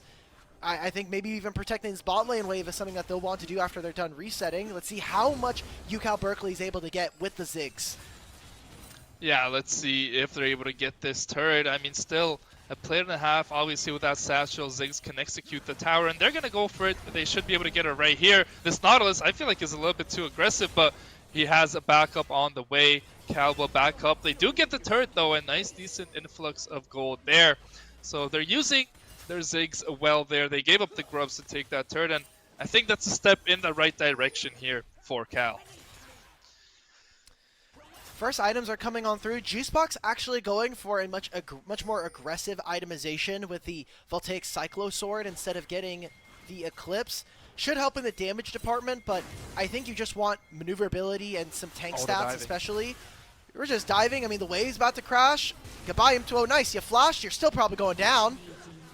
And the Pantheon came as well, wants to die as well here. Dark Lord uses that E, does able to get out for the time being, but there is Snow getting into the backline on the Syndra. What a hook there coming out from Abidas. Tristana should be the next focus target. They find it, and nobody gonna die here for UTM as they get a clean 4-4-0 in the bot lane. And now I think we can say out this game has been blown wide open. This game's cooked again. We're 13 minutes in, and we're like, oh, well, UTMs are looking good for this game too. So UCal Berkeley going to have to get back to the drawing board yet again. We need more drawing boards for them, man, because they're not winning the 2v2s. Their mid-jungle look really weak in lane despite having advantages. I think the fact that we do have to call into question, Fitz has now had 2 winning matchups and not able to do much into Snow 2. Munchie has gotten definitely the better of Dark Lord, which to be expected when we think about the level of experience these 2 players from UTM have in mid and jungle. Yeah, I agree with you completely. They're going to need to switch something up desperately for Game 3. I mean, they tried with some different picks here. They put the Tristana mid, they put the Ziggs ADC, but I feel like they just fought at the wrong times here. And yet again, it's going to be Aito super far ahead. Munchie, obviously the big standout player in this game too, so far ahead on Xin Zhao. And it all ricochets off that little 2v2 bot. The jungler's able to invade, take away everything. The Pantheon's so far behind. It just shows one tiny mistake can completely flip the game. But let's take a look at what's happening up in the top lane. Dark Lord, he's just walking through the turret, buys the stun, and yet again, Juicebox trying to make plays for his team happen. Kind of the only bright spot here for Cal up in the top lane. That's the flash, but you look at you're just dropping so much on the wave. It feels like we're getting individual leads here for Juicebox, but you need to have the rest of your team here. There'll be some damage onto mid-tier 1. The bottom lane, bot lane turret just fell in favor of UTM. And despite Juicebox getting his own individual lead and getting a little bit of help from his jungler, it's kind of the only place, like you were saying, the only bright spot here for UCal Berkeley. And Munchie has 2 items at 15 minutes, man. What the hell's going on here? I don't know. Oh, the AB! fight's going to pick up in the mid lane, and there is Munchie in the back lane. His ultimate wasn't the best, doesn't get the pullback, but let's see how long they can tank this tower for Munchie. Going to take one more turret shot. They have to get out of round up quite a lot. In the end, it's only a 1-for-0 for UTM. Health bars are low, but yet again, Cal, they're just struggling to find anything. A kill would be nice, some shutdowns, but nothing going over their way. And Munchie gets into the backline, picks up the Leona, gets a second kill in the mid lane as it's just UTM running right over Cal, right through their noses. Observers, can I please have a replay? Can I please, like, this is just going to be a highlight reel for UTM, but AB played that fight incredibly well, and still using some of the gold differentials that we have between these teams. UTM, they get the mid-tier 1. There's a Rift Herald spawning. I doubt that UCal Berkeley is really going to be able to contest. They're missing ultimates. There are some summoner spells that are missing. Maybe there's a small window here for UC Berkeley to find an angle for this play, but you already see from the side of Mississauga, they're taking their jungle camps. They're taking complete control of this topside river, and Master Abbott's being the ever so hefty rock in the top lane, has the equalizer and is ready for a massive team fight if it comes to it. Yeah, they were looking for a pick there onto Juice Box, and now they might just look to dive. Look at Munchie. He can just go in. He's not afraid of dying. Has the ultimate, the Rumble ult, the Ezreal ult, everything thrown on top of their jungler, and the kill's gonna come out on to the Pantheon. The top tier one should fall in. This Leona's in a world of trouble. The B just needs to land that. The stun follow-up from Snow.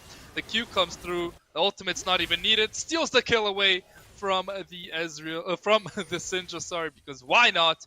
18 kills to 4, UTM, they're just doing whatever they want on the map. I mean, there's really not much else to say that we haven't already talked about. The fact that we are 17 minutes in, there is an 8,000 gold lead here for UTM is ridiculous. Fights just goes down. Amazing knock-up mid-air from Munchie.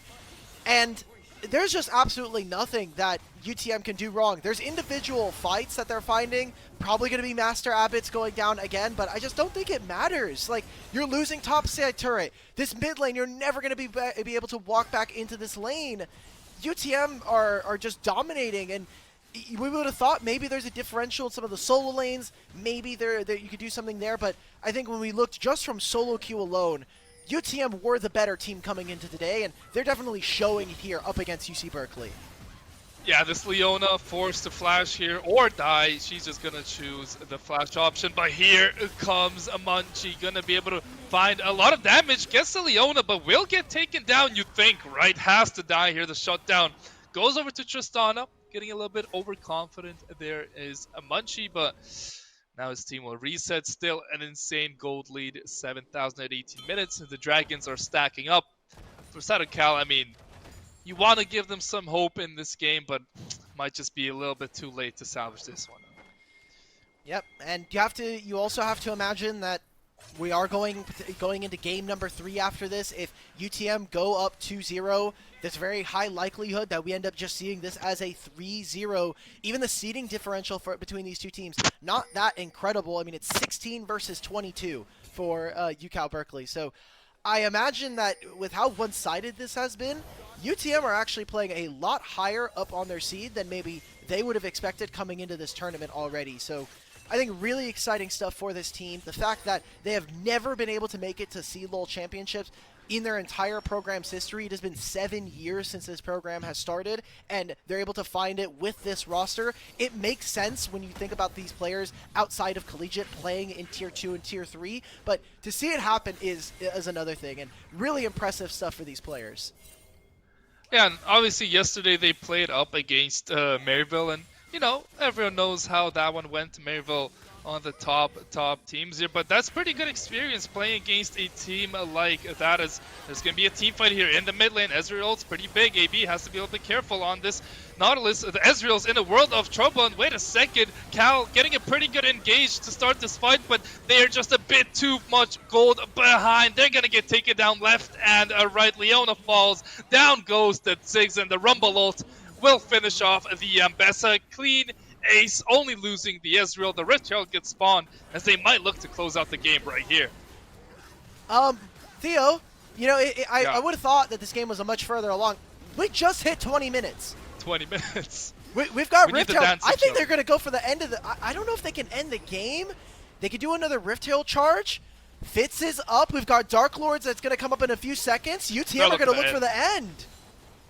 We're not going to get the dancing Shelly, and I don't think we're going to get the end either, as UTM might have overstayed their welcome. They're going to just try and fight this straight up 4v5, and with the way they've been playing, I'm not surprised. Ezreal gets teleported in just to get stunned up by the Leona, but that's not a good decision. That's a kill going over. I think UTM still trying to end this game here. Good wave clear though with Ziggs here. Should be able to slow them down enough, but I don't think UTM care. They're just going to try and brute force this one. Health bars are a little bit low. The hook from Nautilus misses, and I think that's going to be all she wrote for this push. They're going to back up to this dragon. It should be relatively free. UTM one fight away from closing out this game in a very, very comfortable spot. Okay, I'm just looking at Munchie's items right now.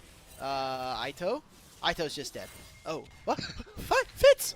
Jump, brother! He has half HP! You have Buster Shot! All right, well, He's scared. that tells me all I need to know. That's all I need Yeah. to know from this game. We're now 10,000 gold up. Oh We're my. even using Mbessa ult dry like that. That's not what you want to see. Aito gets tagged up a little bit, but his team is back out onto the map. Multiple items completed here, and with a Rumble Oh, ult, big equalizer. they're just getting cooked alive. Yeah, fight's gonna kick off. Pantheon on 1 HP already. This Rumble is fully back in this game. They're gonna be able to pick up the Leona as well in just a matter of time. But the Rumble will fall down. Syndra does pick up a kill onto the Leona. Tristana dives in the backline, picks up the Xin Zhao, but it's only the lonely Ziggs left alive. He's gonna go down. Look at the base. Should be TPs in from Syndra, and that's gonna be all she wrote. Alk, what a dominant game here in game 2 from UTM. Only 22 minutes needed to close this one out, and they put themselves on series point, looking to move to lower bracket round 3. Well, feels like a repeat of game number 1. Our bot lane duo smashed the side of UCal Berkeley. Munchie got a lead for himself. Snow 2 and Master Abbots kind of just showed up at fights. What else can we say? They played a really fantastic game this time around. Feels like Snow 2 was a little bit more active in this game, obviously playing the Syndra this time around. I don't know. Like, the series is pretty one-sided so far. Yeah, I mean, we just gotta say how it is. Like, the side of a University of Toronto Mississauga, they're just firing on all cylinders. They are playing, like, we have to give credit where credit is due. They are playing very well. They're showing off their mechanics.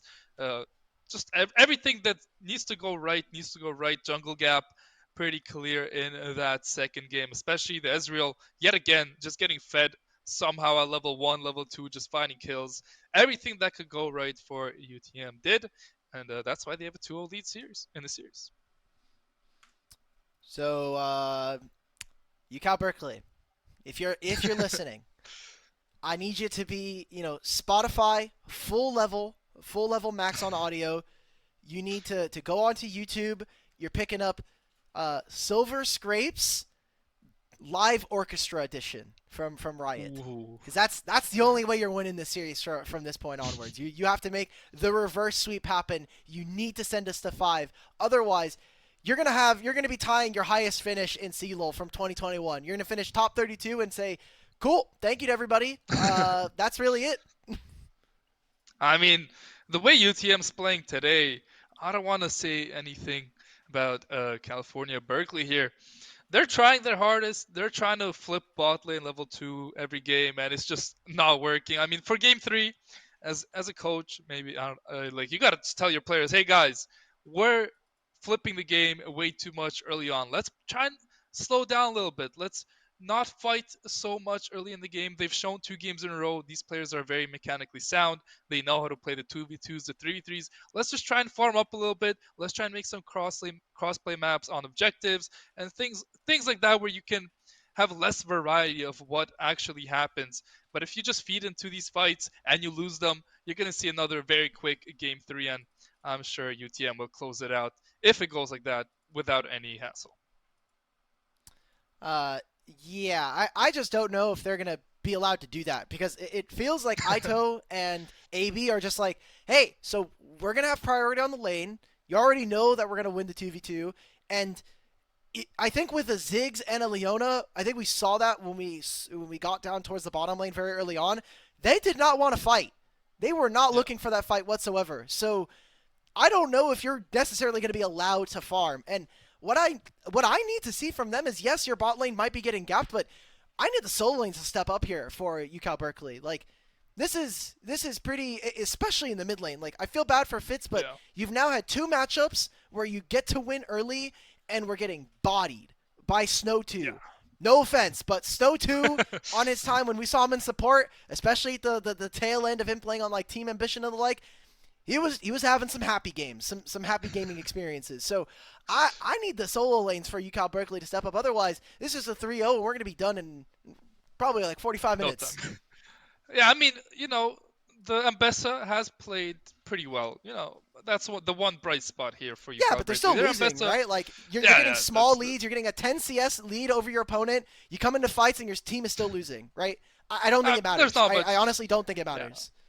No, I agree completely. I don't think it matters at all. No, just kind of feel bad for the Ambassador, but he's playing well in his lane, able to go even getting some kills with some support. But the rest of the team, anytime he sees the opponents, they're just too far behind. So yeah, as you said, the whole team needs to step up here in order for them to continue their run here. Obviously, you don't want to go out 3-0, go down without a fight, but the way UTM are playing, it's going to be very, very difficult to come back, especially mentally. Like you just got kind of stomped 2 games in a row.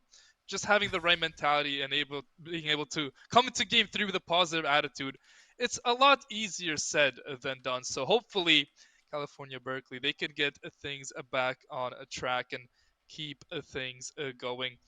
Alk, what are you thinking here? What are you thinking? Maybe there's some like spicy secret pick you want to see 3-0. That's what you're thinking. All right, Alk. That's Well, what I'm we're thinking. I gonna. think we're throwing you a break after this one, dog. Like this is All a right, 3-0. all right, ladies and gentlemen, we're gonna throw it over to a very very short break, as Alk said, and players should be getting back into lobby relatively quickly, so it shouldn't be a long one. We'll be back in just a few minutes.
We're back. Oh, welcome back, everybody. We are here for game number 3. We're at match point for UT Mississauga versus UCal Berkeley. Still Alk, still Theo. These games have been incredibly one-sided, and we're on the brink of yet another 3-0 happening here in the CLOL Championship bracket. I mean, It's elimination time here for the side of UCal Berkeley. They need to make the reverse sweep happen, but there's just been not much in terms of gameplay for us to really get excited for the side of UCal Berkeley. Yeah, UCL Berkeley, their only real bright spot has been their top laner, but other than that, their mid laner getting a little bit outclassed, their bot lane getting a little bit outclassed, and in the jungle also getting a little bit outclassed. But hey, it is a 5-game series. We've seen 2 go through. We're starting again 0-0, no kills, no gold on anybody. So it's a fresh slate as UCL. You have to have a short memory, forget about those 2. This is do or die now for UC Berkeley. And they're going to be picking red side again. What are your thoughts on that one, Alec? I already said earlier that I think it is very weird to pick red side, especially when you are typically the team that is kind of getting smashed. I think you would want to have access to having first pick, being able to change up some of these dynamic duos, and I hope we are not getting more of the same champions. I do not want to see Dark Lord on 3 games of Pantheon. It has just not looked good. I think that maybe if we want an aggressive champion, Poppy and Jarvan do similar things and still give us that early game aggressiveness that UC Berkeley are looking for. So bans are staying the same here for Mississauga as they see their second game of blue side. UC Berkeley, though, kind of a couple of options here, and maybe they're probably just going to be getting rid of Gwen yet again. Instead, it's going to be the Rel here. Rel. I would like to see an Afiri come out from UC Berkeley. I think still pretty strong champion. Obviously doesn't have as much setup and needs a little bit of setup to play with, but I think it's a pretty strong brawler jungler, and can be bad, but could also be good. As we're gonna see the Rumble picked up first, and now UC Berkeley, they've had enough of Aito styling on them. They might just look to steal away the Ezreal. I just don't think it was the Ezreal, though. Like, the Ezreal's not the problem. I don't think it's the champion. I think it's the fact that this 2v2 has just not been working. Imtua was also a former support player, moved over an AD carry. So we'll kind of see what the 2v2 dynamic looks like. I have really loved this Rumble 3 games in a row. I know that Master Abbots has been really holding it down, being very consistent in top lane. And we talked about during game 2 that it feels like this champion is a really big cheat code for Mississauga and just what it is able to provide in team fights, and also just having a relatively strong enough lane. We're finally getting a difference here. We're getting an Aatrox for UC Berkeley. Yeah, well, Rumble doesn't really have any bad lanes, I would say, in the top lane. And Aatrox, yeah, it's a good champion into it. Still probably won't see the biggest leads, not too many solo kills, because Master Rabbids, he's been playing pretty cautiously in the top lane. Did get solo killed once in that last game too. But here we get to see, are we going to see the Zed? We will see the Zed coming out for Snow too. You said you wanted to see it last game, but you don't know he had it in him. And now we're going to see him pick it up. What are your thoughts on this one, Alec? Well, now we also get the Kaisa involved. So UT Mississauga are definitely going to be able to play at a lot longer range. I will say, with how short range some of these champions are when it comes to Zed and Kaisa, maybe Aatrox starts to thrive in that opportunity. But with the fact that they both have different skills that reposition, I think that it is going to be very difficult for UC Berkeley, and I kind of want to see a lot more crowd control that's going to be able to stop them. We're now getting the Volibear here, so more skirmishing. I said I wanted something like a Poppy or a Jarvan. I'll take a Volibear if it comes through the jungle. Yeah, I like the Volibear pick. It's as you said, there's some setup there, some CC, you can ult the turrets. A lot of playmaking available for Volley also. Just a very strong 1v1 champion in the jungle.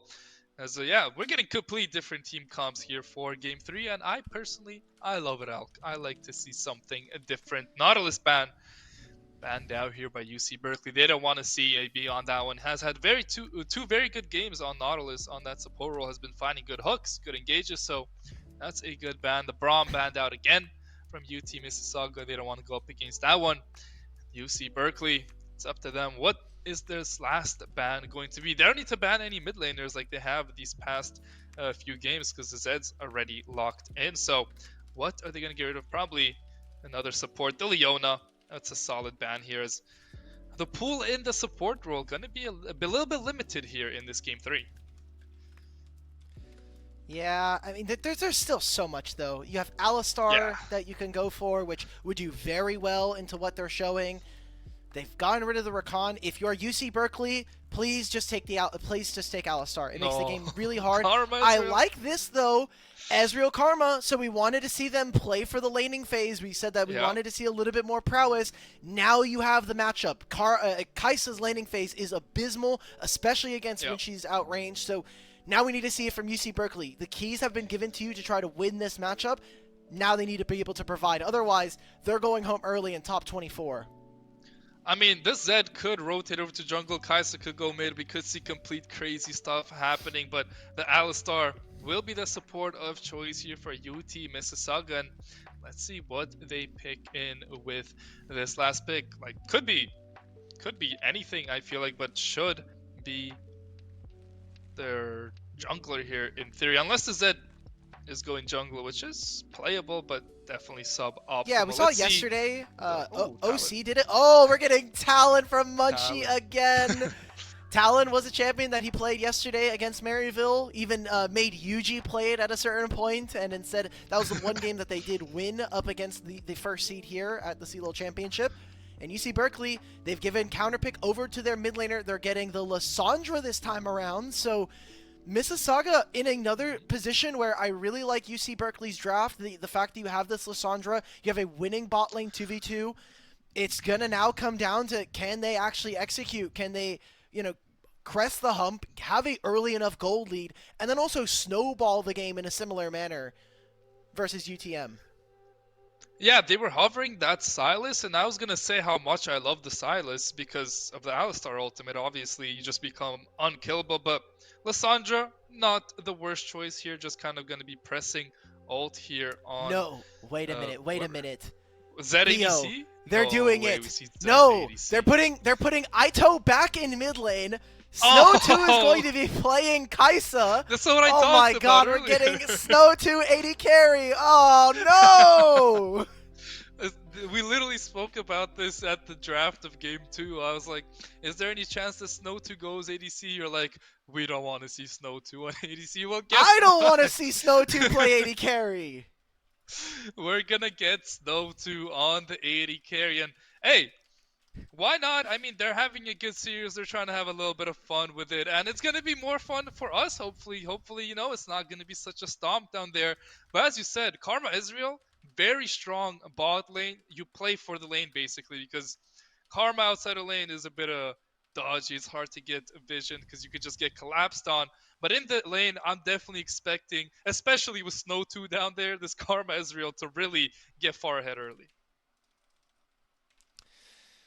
All right, okay, UCal Berkeley, you've got literally counter matchup in mid, counter matchup for bot lane.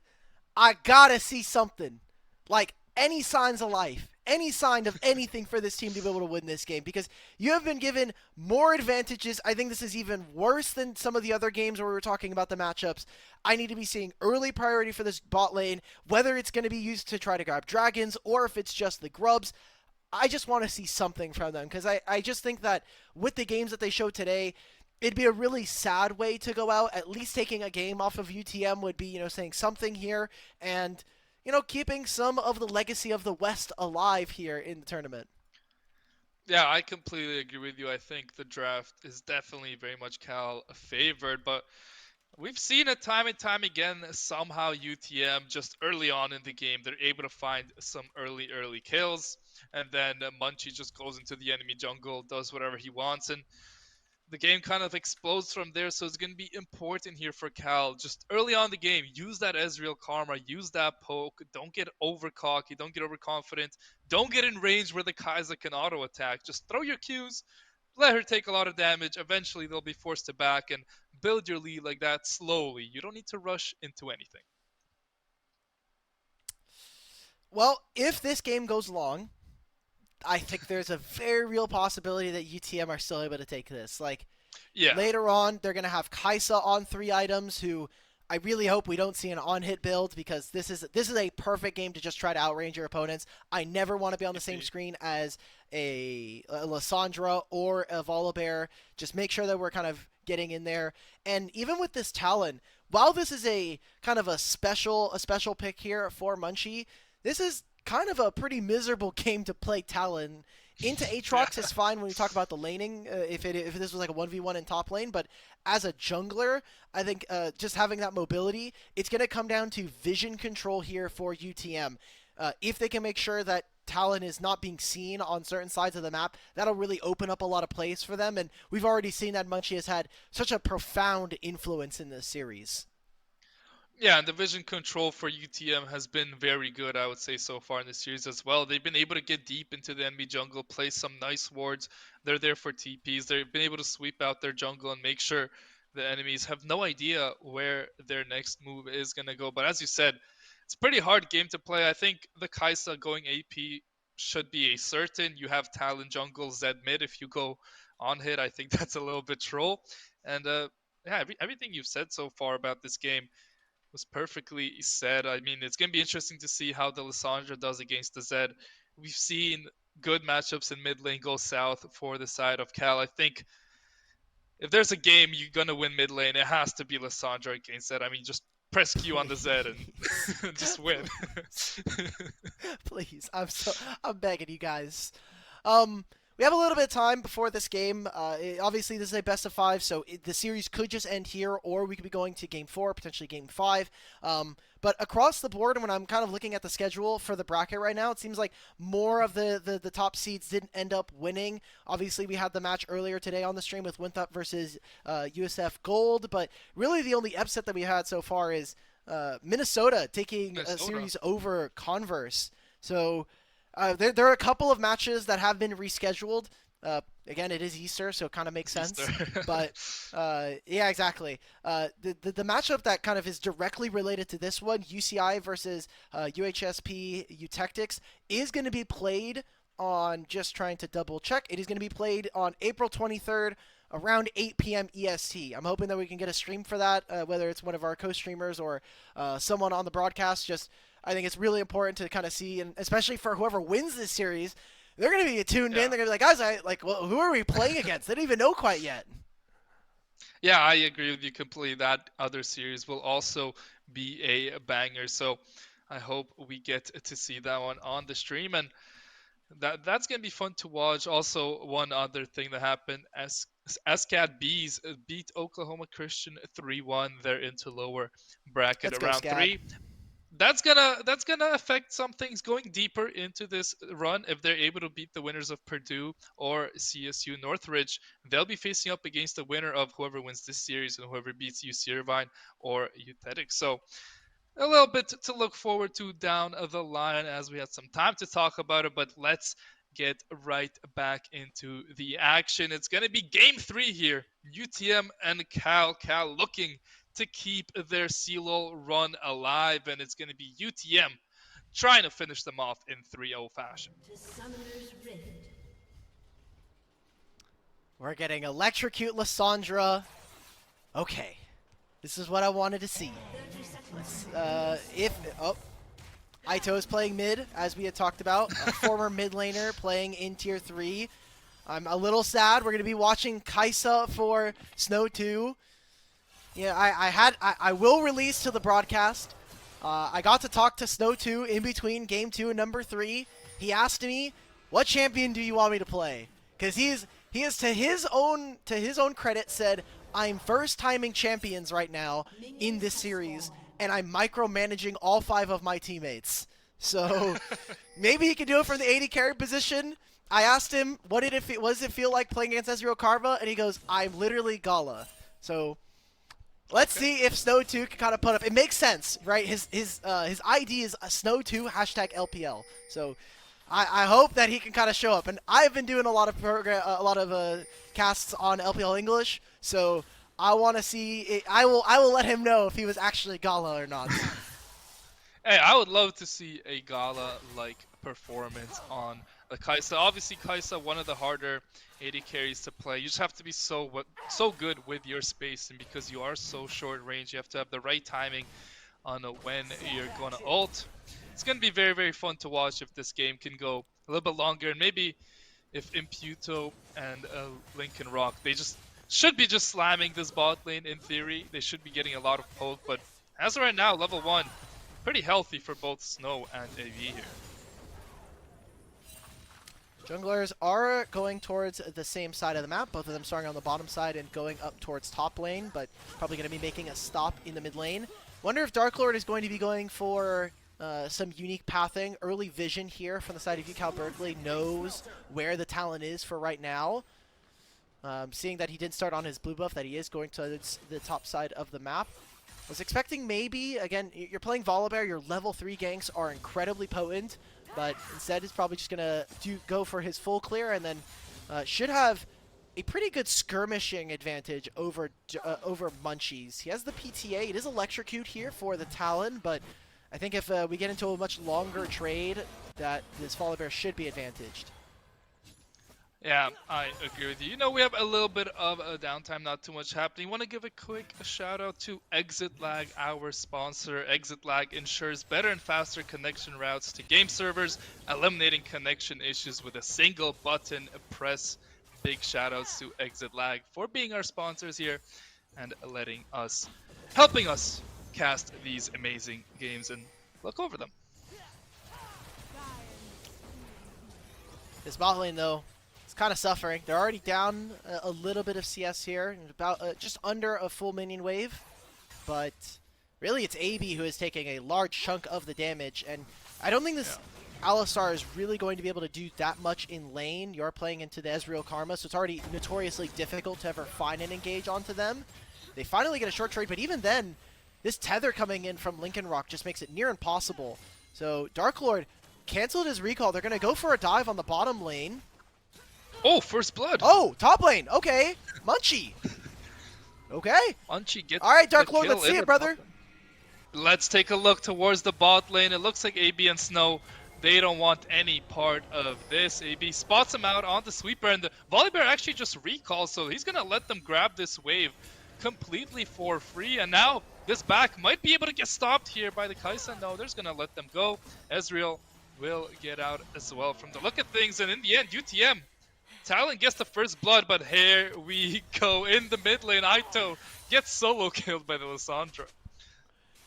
Lissandra just makes it happen, uses the flash this time. Aito still has his summoner spells and will be able to teleport back into the map.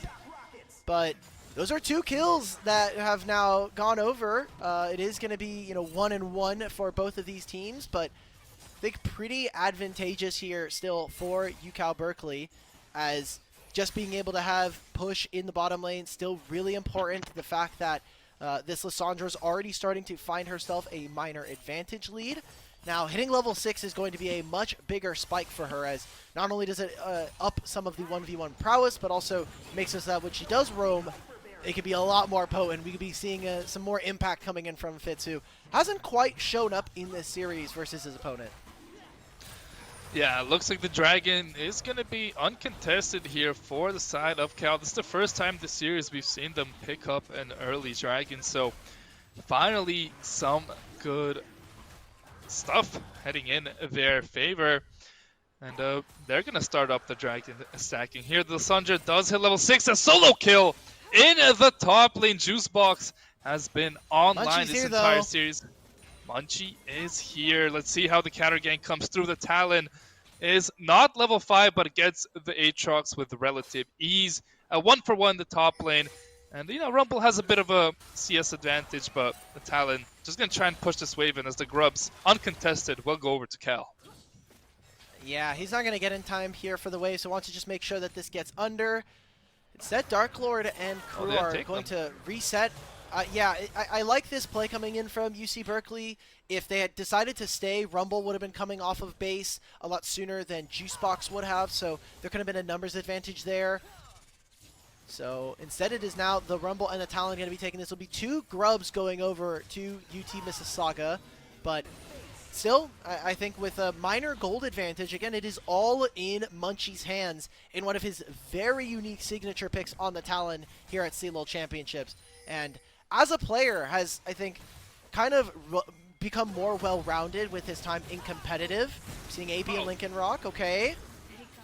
No ult here for the Kai'Sa, cannot follow on that Karma. And now I think this Alistar was in a lot of trouble, but the root didn't come through. Snow trying to show us that inner Gala is hitting it. But look at the Talon on the minimap is roaming towards the bot lane. In the top lane, though, in the meantime, Rumble does die. He does get most of the wave in the meantime. So it's a good job by Cal Berkeley here. Finding some plays, but this Talon, level 6, should be able to find at least 1 kill on this turret. Yeah, there's no teleports. I mean, oh my god! There you go. There you go. He's just gone. All right. Well, Zed is here. They're going to go for another dive. Volibear is on the way. Fitz could make his way over. Aito's just saying, yeah, nope, here you go. I gapped you last time. It was AD carry position. Let me show you what the mid looks like. Yeah, Volibear trying to find an answer. The ult comes in. I don't know how good this is. He just gets knocked back. The Zed, I don't know if he needed to flash either, but he did. A lot of kills, a bloodthirsty game, and the gold lead, 1,000 for UTM, but it's all on the Munchie here. He's going to have to hard carry this game in order for them to win.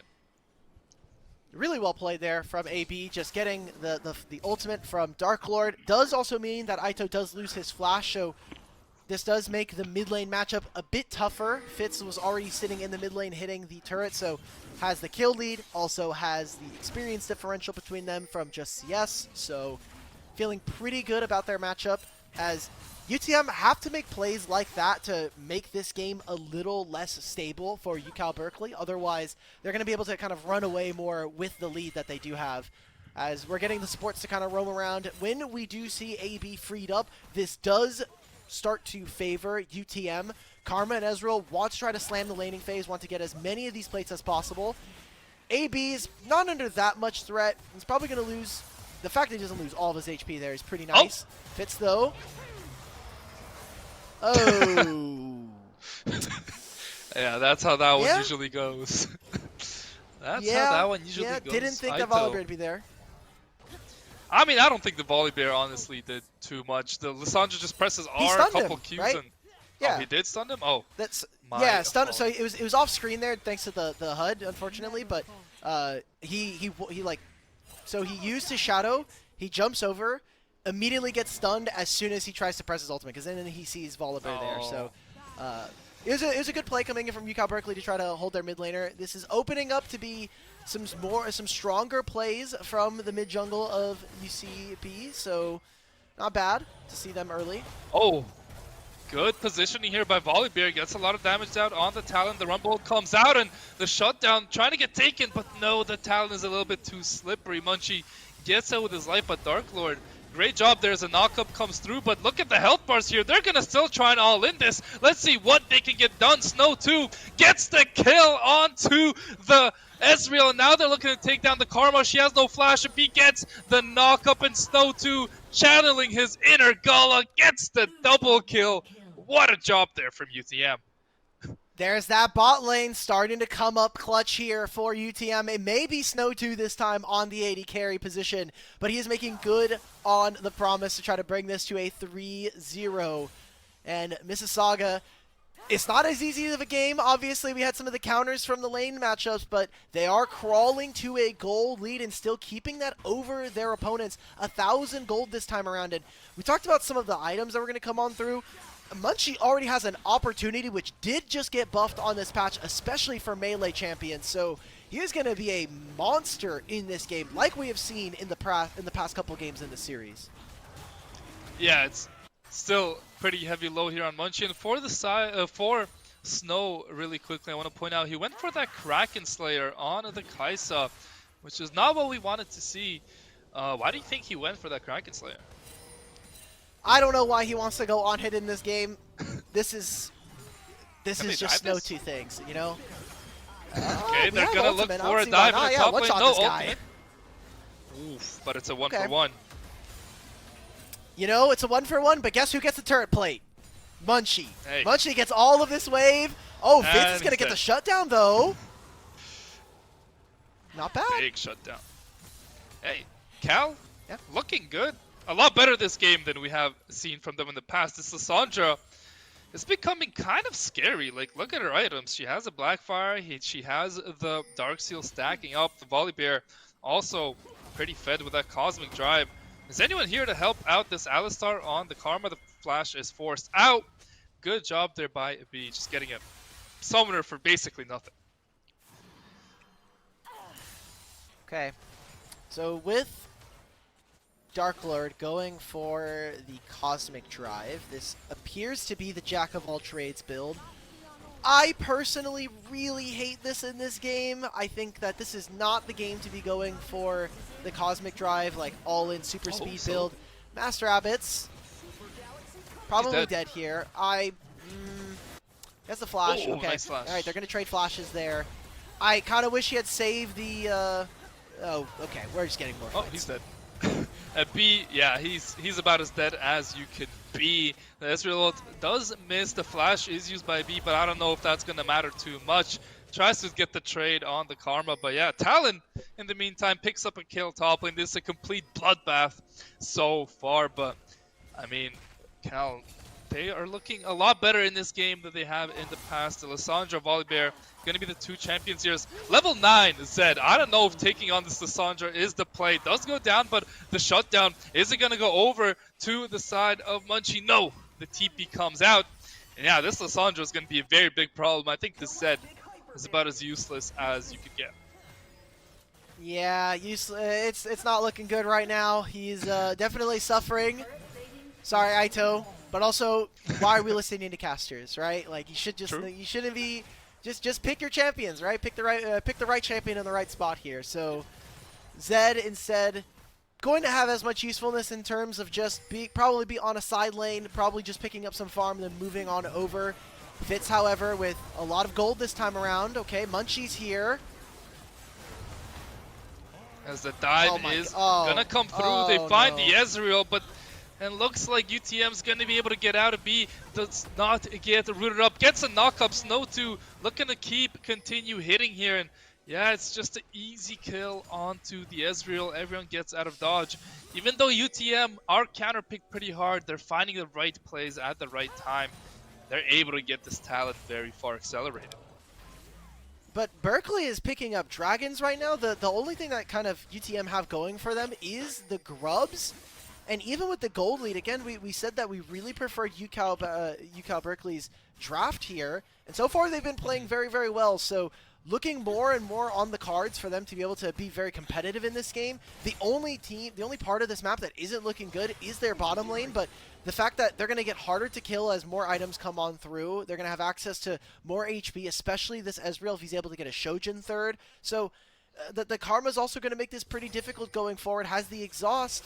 I think this is still a good state here for UC Berkeley. I think what I'm going to be looking at is that dragon that'll be spawning in a minute's time. That should give them a lot in terms of being able to fight, and if they're able to secure that, then they have a setup for every 5 minutes, forcing UTM to come towards them and fight them for a Dragon Soul. Gank in the top lane, Munchie using that ultimate alongside the Rumble. It's just way too easy. 2 items on this Talon, by the way. So fed, getting another one put in his back pocket. The only real bright spot here for UCal Berkeley, their Lissandra's level 12, 4-0. This is kind of your big carry in this game. The Volibear is also pretty strong, but luckily for UCal Berkeley, the Lissandra will be pretty good into the Talon. We'll get that Zhonya's eventually alongside that ultimate. It's going to be hard to kill, so I feel like that's the only real bright spot here for Cal Berkeley. Other than that, it's looking a bit rough everywhere else around the map. Golden Bears, come on. Surely we can win this one. I'm believing. This is the one time I'm going to believe, because this is as good of a game as it's going to get, right? Like, their bot lane has been getting smashed all 3 games. This time around, they're at least having an objective lead when it comes to the Dragons as well as their mid and jungle. So, Munchie, yet again, coming towards down to the bottom lane. Dark Lord is behind. Oh my god. Is he going to be able to get away? The flash from the Volibear is there. Can he jump over this wall? No, the shutdown goes over. Teleport's coming through. The Zed has the ultimate online. Doesn't get to use it there and get too much damage off. Snow 2 going to go down as well. Triple kill for the Volibear. Fitz coming in as well. And now it's going to be finally Cal in the driver's position. They take the gold lead for the first time in this series. And if they don't win this game from this spot out, it's going to be a rough look. Yeah, now they're with a pretty dominant lead when we look at the Dragons, putting them at 3 Dragons at 17 minutes. 22 is going to be the time at which this last dragon, or this 4th dragon, will spawn. And UTM, they put all of their eggs into killing the bottom lane, but they are not worth any gold at this point. They are 0-3 when they kill them here. Flash out from Snow 2. I think you just need to cut your losses. And Fitz with the Lissandra, the ice thralls are coming through. They try to force all of these plays onto their bottom lane, but they're just giving over gold, giving shutdowns, and now it's a triple kill. The shutdown as well going over to the Lissandra. This mid-jungle has so much work that they should be able to do here from the side of UCal Berkeley. And with the amount of movement speed that Dark Lord has, he can kind of get around the map pretty quickly and match Mississauga for play. And you can see Munchie starting up this rift, but he's on a ward. They're looking for a kill maybe on the Volibear, but no. 9 Dark Seal stacks for both the Volibear and the Lissandra. They're just so strong. If you're inside of UTM, how do you kill this Lissandra? What can you really do? She's level 14 in 18 minutes. Just super far accelerated. The Zed, it's going to take some time for him to get back to a state in this game to where he can really do a lot of damage, because right now, this Lissandra, just probably a couple Qs, might just take out the Zed. Has the Shadow Flame as well. I think the one way that UTM can try to win this game is playing the map a little bit better. You've been seeing them make individual picks, and right now with Lissandra towards the bottom side, she's gonna have to invest this teleport if she wants to match for this play. Dark Lord is zooming right now, and they want this hair. Guys, this play doesn't matter. I don't know why we're trying to go for this topside play. We've now given over position in the pit, in the river, if UCal Berkeley wanted it. I think this Herald is so much more important. You already have 5 grubs. Let's just take this objective. Yeah, and they were, like, they had 60 HP. They could have easily finished it. The Volibear, I don't think would have been in time to contest. And yes, it is on the ward. They're going to start up again, but I think this timer is way worse than what it was before. Obviously, the bright spot for them, Lissandra, isn't in this fight. And if they fight the 4v4, I think they have a very good chance at winning it. And I think Cal Berkeley, they're going to respect that. They're not going to fight the 4v4. The Rumble uses ultimate, forced to flash out, and now this Alistar finds the knockup. The kill comes through. The Rift gets taken by UTM here as they have a bit of a space to work with. That was a small timer there for UTM to be able to find that kill. Good job from them, as they're going to lose a turret in mid, but they will be able to take at least this top lane tier 1, giving that over to Snow 2's a pretty good amount of gold. Getting some more chip damage in the mid lane. I like that we saw that play, but unfortunately for UCal Berkeley, they had their support reset at the same time. Dark Lord went to finish some camps, so they just were never going to be in position for that Herald. And I think Juicebox, while he almost found the solo kill, had to kind of realize that I don't think it was a very real kill, right? Just even if you find it, you already have taken down this Rumble a fair amount of times, and you know that they are stacking at least 3 members. We're getting a fight. Yeah, Munchie down gets here. Okay. Exhausted. Does get out, but he's in a world of trouble here. Dominating is Fitz on that Lissandra. Level 15, 2 levels up on anyone from UTM. Having quite a good performance after a really rough 2 games. So great to see that Fitz is turning things around. And, you know, if Cal can win this game, if UTM aren't fully focused in, this little swing of momentum could mean a lot. Ultimate comes out from the Aatrox, and this Zed is in a world of trouble. If somehow Aito finds a way out of this one, I would be speechless. But yeah, impossible. Gonna give the kill over to someone going deep into the base. Just a matter of time. Right, look how fast this bear is. Gets the stun and gets the kill. He gets the Flashes. slow. Okay, W over. Ah! Okay. Oh, he had the blast code. If only he could have gone out of there. Oh, it's so close. Would have been close. Munchie takes a camp from him, takes his red buff, so feeling pretty good about that, but wasting a lot of time and summoner spells being used there. I think opening up a play and timers here for UTM. They'll grab you'll summon the Rift Herald in mid. It will not get a crash, so they still have another full health Rift Herald charge here. Plus having the 5 grubs, dragon spawning in 20 seconds, and so this is going to be a window. They're actually killing Aatrox here. Okay, now they just need to run over to the dragon. 10 seconds, guys. Come on, this is the soul. Are they going to trade this for the Otacon? I think this is fake. Yeah, I think you have to play this soul, but it doesn't look like they're going anywhere near it. They're all playing for the Otacon, and Yeah, as you said, I think it's a little bit fake, but hey, it's gonna give them some much needed XP in this game. The Soul will be going over. It's Infernal Soul. That is scary here for the side of Cal. As I said, he might look for a steal. Obviously, the Smite will be coming out here from the Volibear. Should be basically unstealable, but no, mistakes do happen. There's the Smite. There's the Soul. Otacon goes over to UTM. So a flip of the map, but as you said, Alk, I don't know how much I agree with that one. Same criticism that we gave over to Cal in the last game where they grabbed the Otacon instead of preparing for the Dragon. We're going to have the same one here for UTM. Yeah.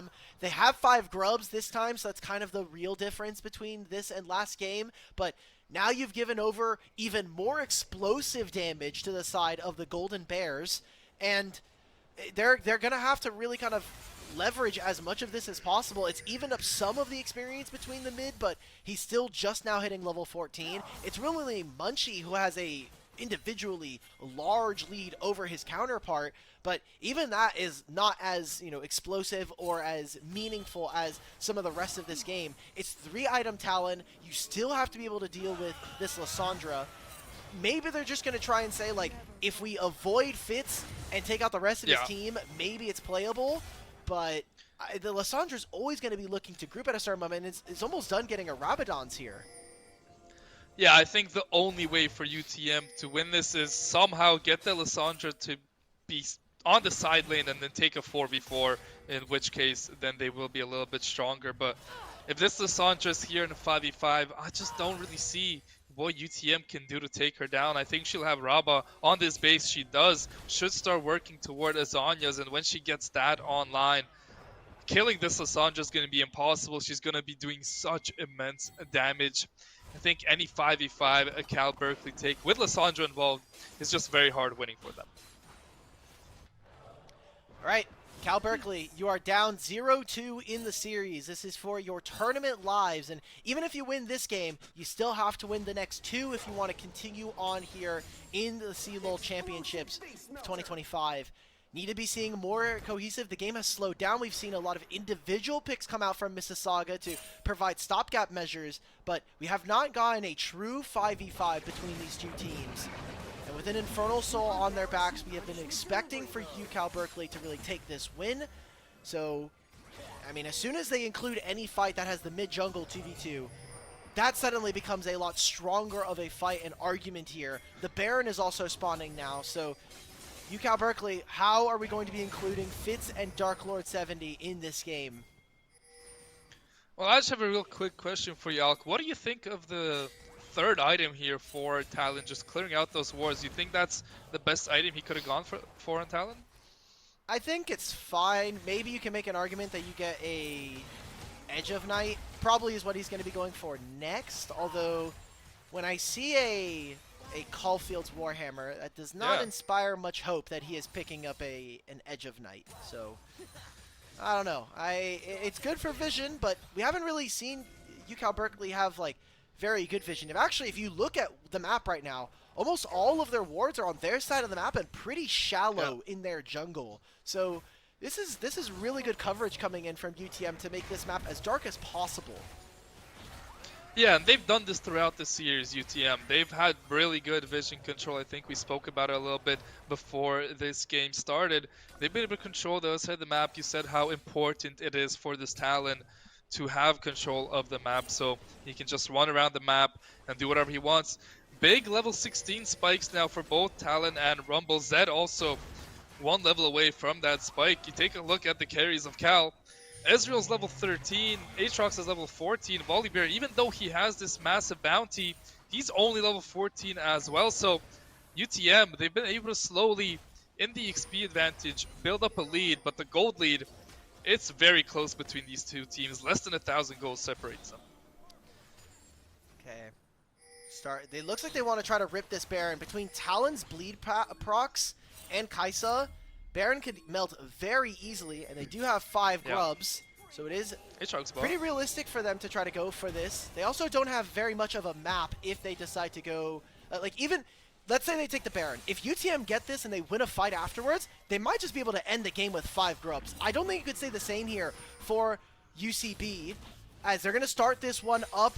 Dark Lord can jump over the wall, has the ultimate, but he's going real prematurely, and then flashes out. What is my Volibear doing? And now they can just hit this. There's a blast going. Let's see. Oh, what a knockaway there by a B. Yeah, he's gonna die, but what a play by the Alistar. The Aatrox decided he's not gonna TP in. He's gonna sit in the ball lane. An easy Baron for UTM as now they're gonna look to blow their advantage up. Well, now they'll have Baron. Wow. The Infernal or the Elder Drake is going to be spawning in 45 seconds. That is a huge win here for UTM. They can use this Baron to push more, maybe grab some more turrets, and then when they're done with the Baron buff, they can fall back into the jungle, take over, and look to use the Elder to end this game. We saw a massive gold advantage still here for Dark Lord and Fitz, but they have not been active. We have not seen this 2v2 all series long. That has been one of the biggest piece of criticism we have had for Fitz for this entire series versus Mississauga. And now they need to come up clutch. We need to see them work together, or else they're going to lose 0-3. Oh, they're in this bush.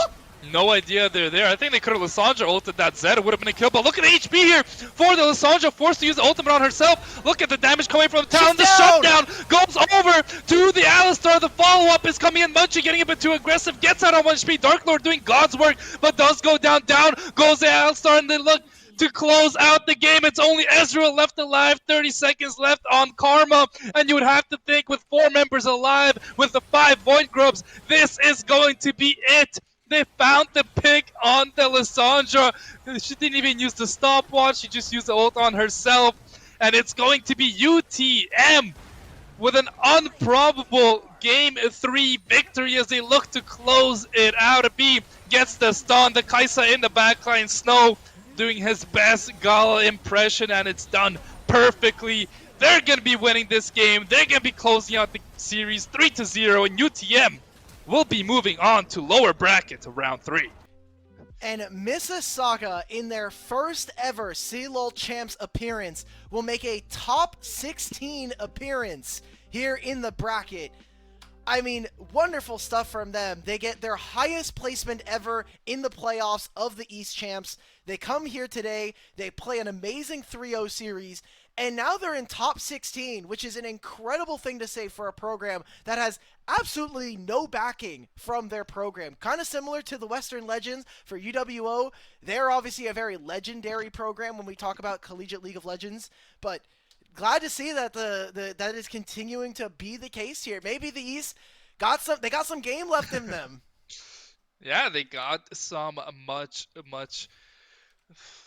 I don't even know. It's good talent. They got some good talent here. I mean, what a game. They switched up the roles, and still, you know, the Zed, we don't have to really talk about as much, but the Kaisa was very, very good. 4-1 with a bounty to end that game. Not what we expected coming out there, Alkin.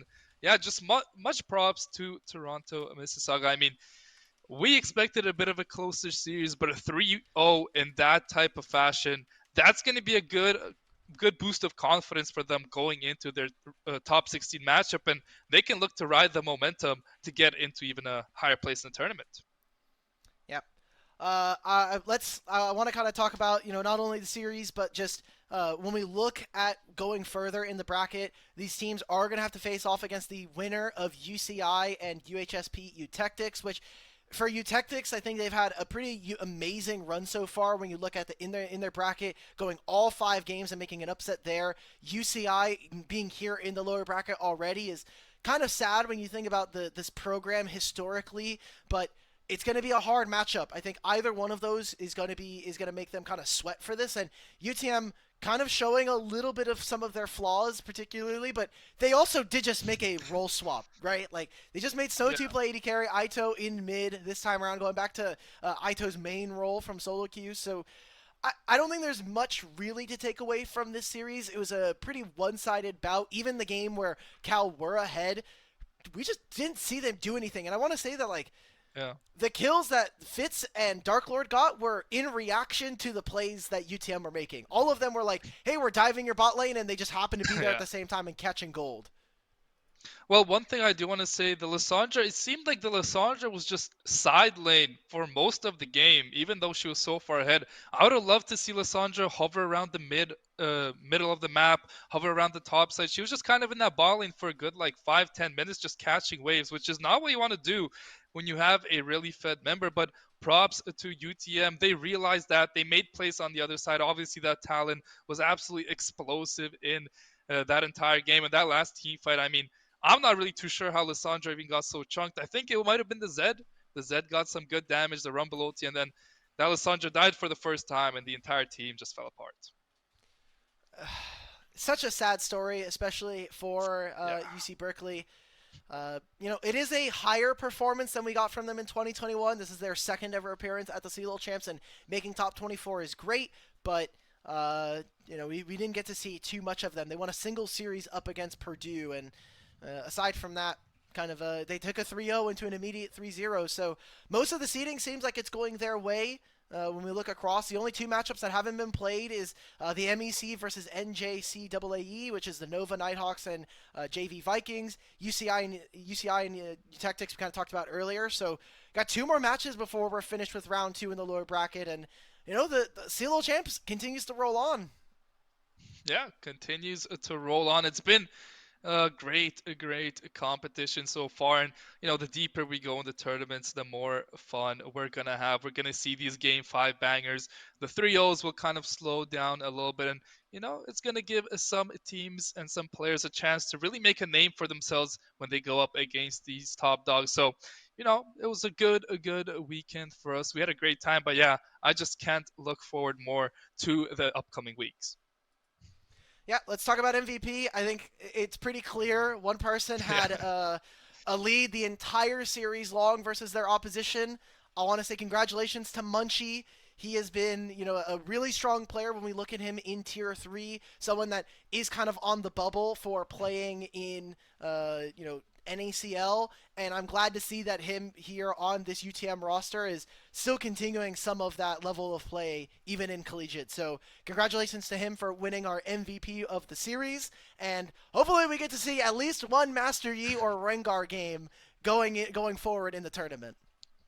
Yeah, the Master Yi, I don't know about because, as you told me, and as I've heard from others, you don't want this guy on Master Yi. It's just going to be a No, it's slaughter. it's Rengar, insane. though, I'm down to see some Rengar. We could have seen it any game today. We didn't. Maybe he just doesn't want to whip it out. But as you told me, his Rengar is lethal. And a much deserved MVP, I want to say. Before the series, you told me that this is the player to look out for, and I can see why. What a performance he had today on any champion. The Xin Zhao was flawless. The talent was beautiful. Much deserved MVP, and definitely a big reason to why this team has so much success. Yep. Again, looking forward, we will not be back we're going to finally take our break here at the end of the show. We've come to the end of both of our series. When we talk about the next upcoming matches, we do have our next matches. When we come back, it will be on the 26th and the 27th. So everybody has at least a little bit under a week before we get back onto the show. Theo, you've been here all day. How's it been? We're at the end of our broadcast. It's been great. It's been fun. We saw Winthrop 3-0 South Florida. Now we saw TMU 3-0 Mm-hmm. California Berkeley. Obviously, not the closest matchups ever, but we got to see some high level League of Legends. And, we'll be seeing these teams in the weeks moving forward. So it was a great day of League of Legends. Yeah. And I want to say thank you to everybody at St. Clair who's been helping out with production. Obviously, Lexi, who has been helping us handle everything on the broadcast, as well as all of our observers.